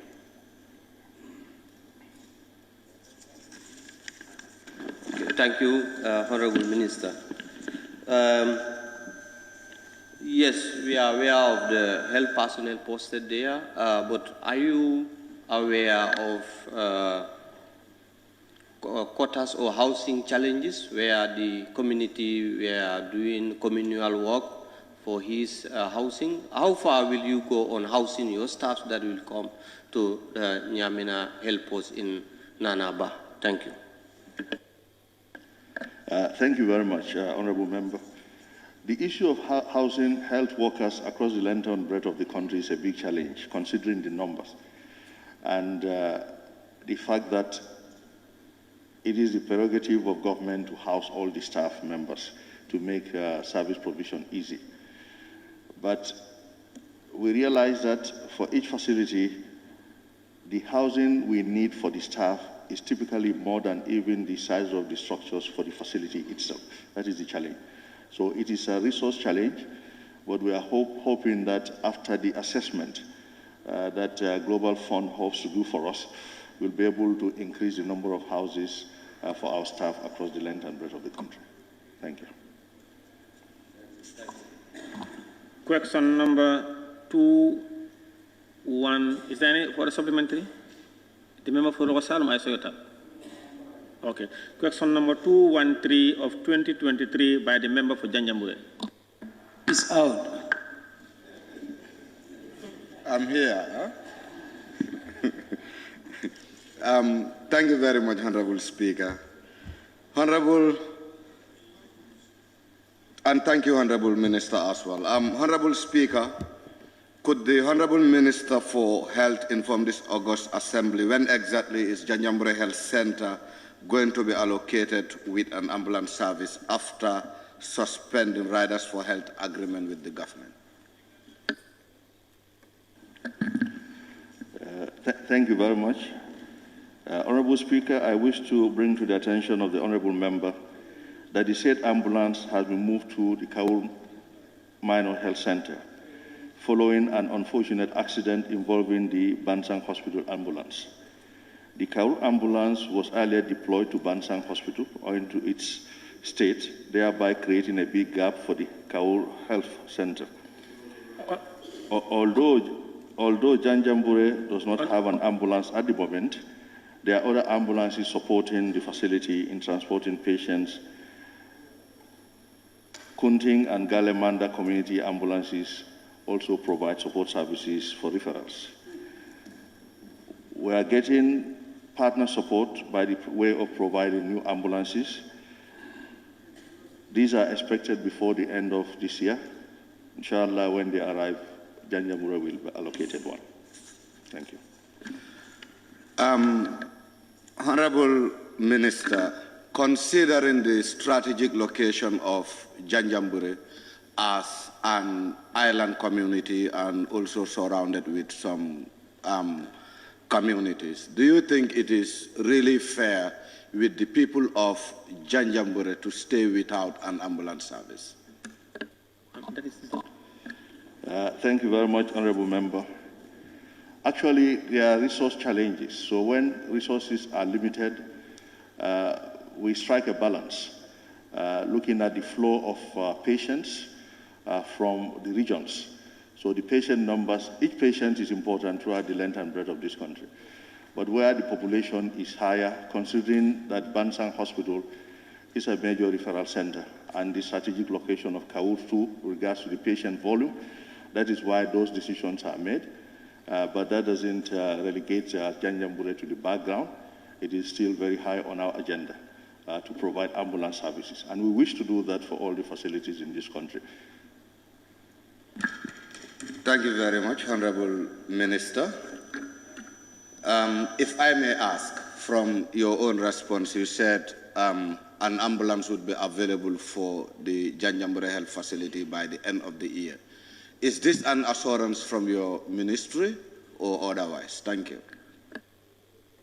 Thank you very much. As I said earlier, some partners are providing some ambulances for us as a country. This is a grant from African Development Bank through West African Health Organization, and quite a number of ambulances. And we'll prioritize Janjambure when they come, inshallah. The procurement process is on as I speak.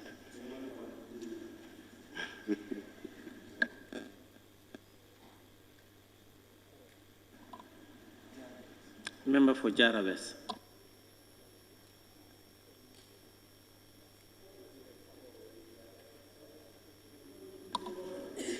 The member for Lower Salum. Honorable Speaker, Honorable Minister, fact of the matter is, you know, the inhabitant in Kau, we don't Lower Salum now. You can take Upper Salum, Nyanija, Kaur, and the Kulos Tabalanga. Kaur can stay without no ambulance. Where the people use my car to transport patients to Faravani. Is that fair, Honorable Speaker? No. The answer that he provided, Kaur, is mentioned because our ambulance is moved to Bansan. So, you know, it's a trap that I was making to him. Kaur is there.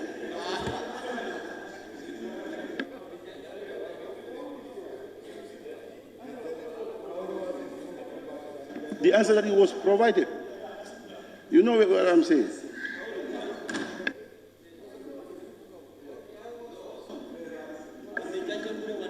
Thank you. Actually, what I said was the one in Janjambure was moved to Kaur. The one in Kaur was moved to Bansa. That's the information we got. Oh, there's no ambulance in Kaur. I'll be surprised at that information, but I will verify. I'll verify immediately I leave here. Thank you. The member for Jara Central. Thank you very much, Honorable Speaker. Honorable Minister, in response to the answers rather you just given to Janjambure, how many ambulances are these in number? But the ambulances that he is expecting from his partners, how many are they in number? Okay, we are expecting 10, 11, depending on how far the funds can go, the funds available. But we are sure about 10. Thank you. Yeah. Thank you, Honorable Minister. The member for Joshua.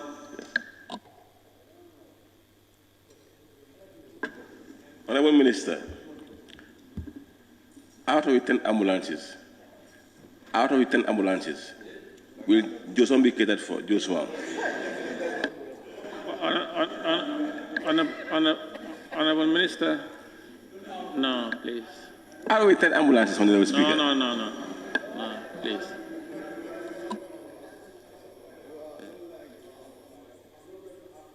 Yes, the member for Serekunda. Question on the other paper here. Then I was out when my name was called. So, but if I'm given the opportunity, I would. Yeah, thank you very much, Honorable Speaker. I have not given you the opportunity. You were requesting, and I didn't say a word. Please go ahead. Now, what I will do is, I will allow the member for Banjul North Force. Thank you very much, Honorable Speaker. And I also want to apologize. When you called, I was out to at least help myself. Honorable Speaker, could the Honorable Minister for Health inform this August Assembly when the National Health Insurance Scheme will be launched? Thank you.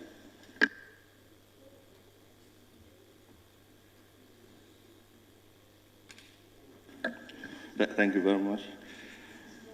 Honorable Speaker, the National Assembly enacted the National Health Insurance Act in 2021, which established the National Health Insurance Scheme, NHIS. The scheme aims at ensuring access to quality essential health services for all Gambians and non-Gambian residents in the Gambia without causing financial hardship. I wish to inform the Honourable Member for Banjul North constituency that as part of our efforts to implement the NHIS, the National Health Insurance Authority and other stakeholders are piloting the National Health Insurance Scheme in Bundung Maternal and Child Hospital. Lessons learned from this piloting will assist the authority to commence the national rollout in January 2024. The government of the Gambia is committed to providing universal health access to the populace through NHI and through her various ministries and other functionaries, including, of course, the development partners, is embarking on raising resources for the national launching of the scheme. However, we still have huge financial gaps as the sources of funding for the NHIS has been a challenge to implement. Therefore, the NHIA Act needs to be amended to identify new sources of funds that the mafia can disburse. Thank you very much.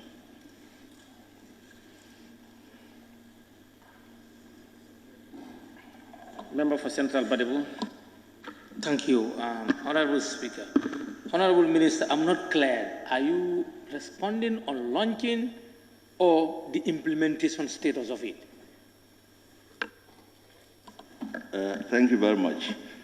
So what we decided to do was to give the information on the launching, which we said January 2024, but we also went ahead to give a background to remind people as to what transpired.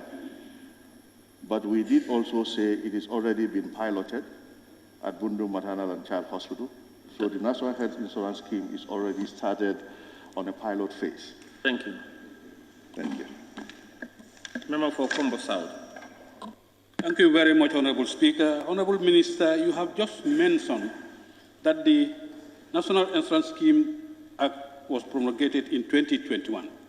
What reasons advanced the ministry to go ahead in amending the act? Thank you very much. Honorable Speaker, in the preparatory phase and the consultative phases and all, fund lines were identified, which were targeted as the contributing funds to the basket fund for the implementation of the scheme. But somewhere along the line, when implementation started, it was realized that some of them would be a challenge in implementing, in making available for the scheme.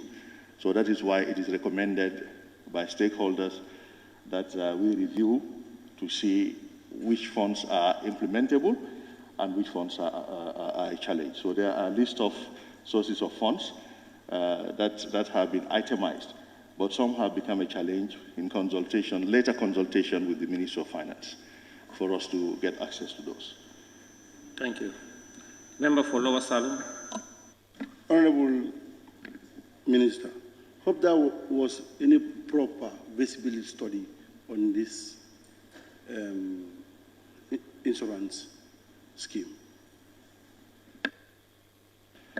Yes, there was a proper feasibility study.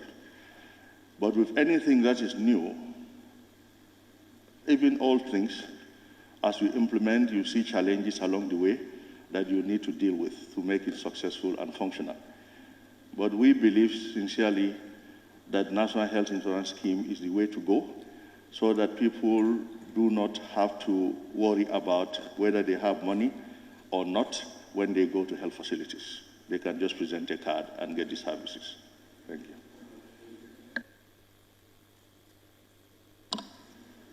Thank you. Question number 211 of 2023 by the member for Serekunda. Thank you very much, Honorable Speaker. Honorable Speaker, could the Honorable Minister for Health inform this August Assembly whether his ministry is aware of the lack of ambulance at the Serekunda Health Center? Thank you very much. Honorable Speaker, my ministry hereby takes note of the concern raised by the National Assembly member for Serekunda constituency regarding Serekunda Health Center ambulance. I wish to inform the Honorable member that the Serekunda Health Center ambulance has at present gone beyond its economic stage of repair and needs to be replaced.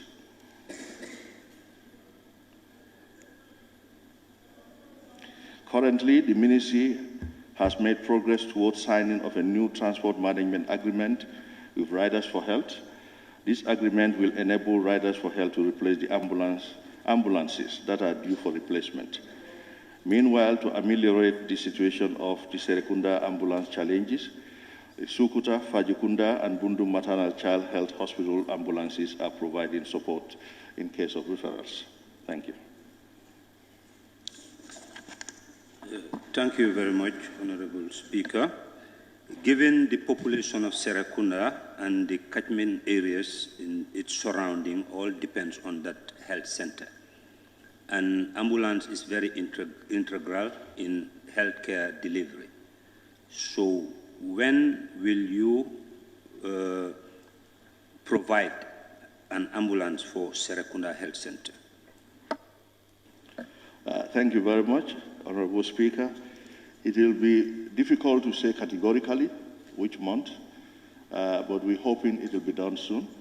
The contract, the new contract hopefully will be effective from 1st of next month. And when that is effective, riders will be asked to replace these ambulances. So the procurement process, the duration, it will be difficult for me to say categorically. But inshallah, soon Serekunda will get an ambulance. But the gap will be filled in as we speak, as we go along. Okay, thank you. Honorable Speaker, this is not a supplementary question. I'm authorized by the member for Sabah Sanjal. No, please. You have.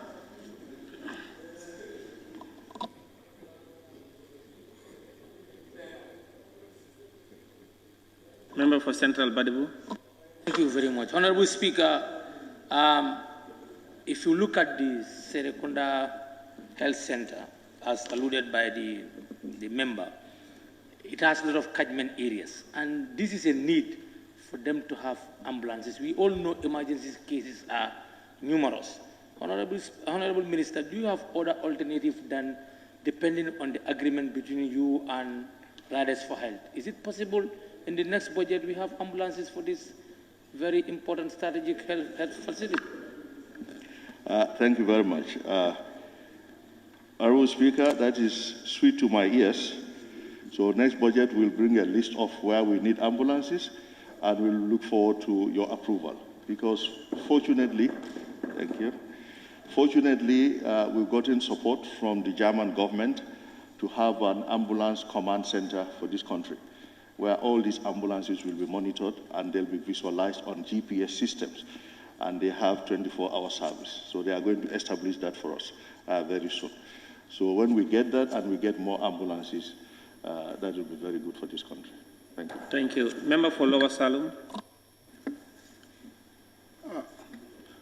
Honorable Minister, the 10th ambulance that you want to bring, are you ready to cater Serekunda facility there? Yeah, I think most of those have been allocated, but I think it's based. Okay.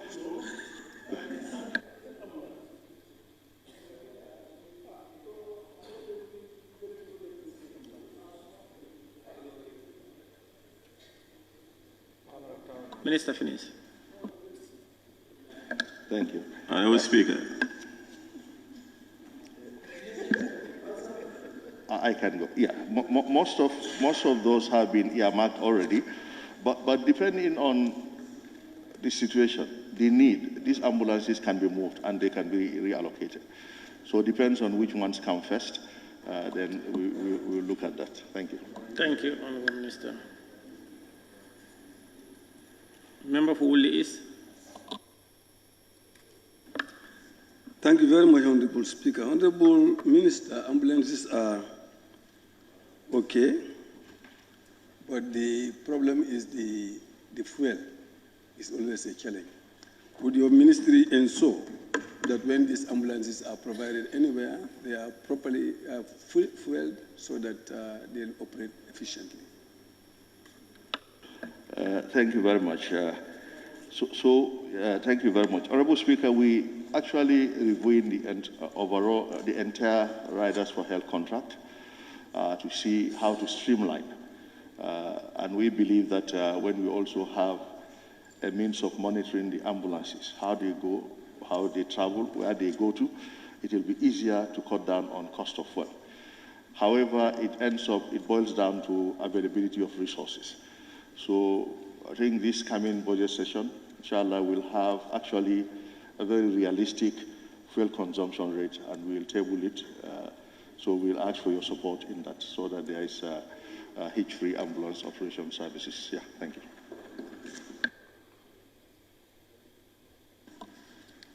Thank you very much. Question number 209 of 2023 by the member for Sabah Sanjal. Okay, thank you very much, Honorable Speaker. To be read by the member for Serekunda on his behalf. Okay. Honorable Speaker, the ambulance in Gen Sanjal and Sarakunda have not been functional for almost 4 months now. Could the Honorable Minister for Health inform this August Assembly if there are plans to either provide new ambulance or repair the above-mentioned ambulance?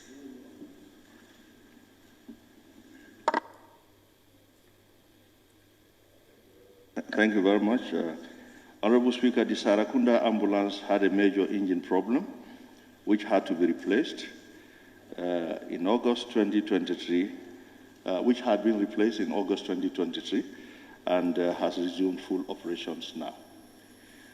Similarly, the Ngain Sanjal ambulance also had a fuel system problem, The fuel injection pump has been replaced and the ambulance was released on the 19th of July 2023 and is fully operational. Thank you. Question number 210 of 2023 by the member for Sabah to be read on his behalf by the member for Serekunda. Honorable Speaker, the watchman in Gain Sanjal has been on voluntary service for almost 3 years now. Does the ministry have any plans to offer him a permanent employment opportunity? Honorable Speaker, my ministry is aware that a certain individual has been working as a volunteer watchman at the said health facility. I would like to inform the honorable member that the management of Gain Sanja Health Center is currently paying the volunteer monthly from their results-based finance subsidies.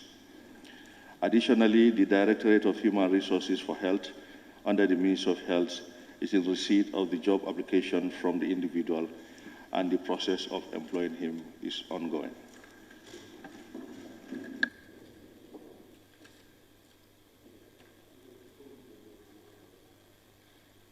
Thank you very much, honorable members. Thank you very much, Honorable Minister for Health, for those answers provided. Thank you. You are released. You can go now. Thank you very much. Thank you, honorable members, for those questions, both substantive and supplementary. And I want to thank you for the time. I now put the question. Be it resolved that this August Assembly do stand adjourned until Thursday, 14 September 2023. Order, please. Order. Be it resolved that this August Assembly do stand adjourned until Thursday, 14 September 2023 at 10 a.m. Those in favor, please say aye. Those not in favor, please say no. The ayes have it. The Assembly now stand adjourned until Thursday, 14 September 2023 at 10 a.m. prompt. Standu, what is it?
Islamic microfinance is becoming an increasingly popular mechanism for poverty alleviation, especially for developing countries around the world. This microfinance service adheres to the principles of Islam as a form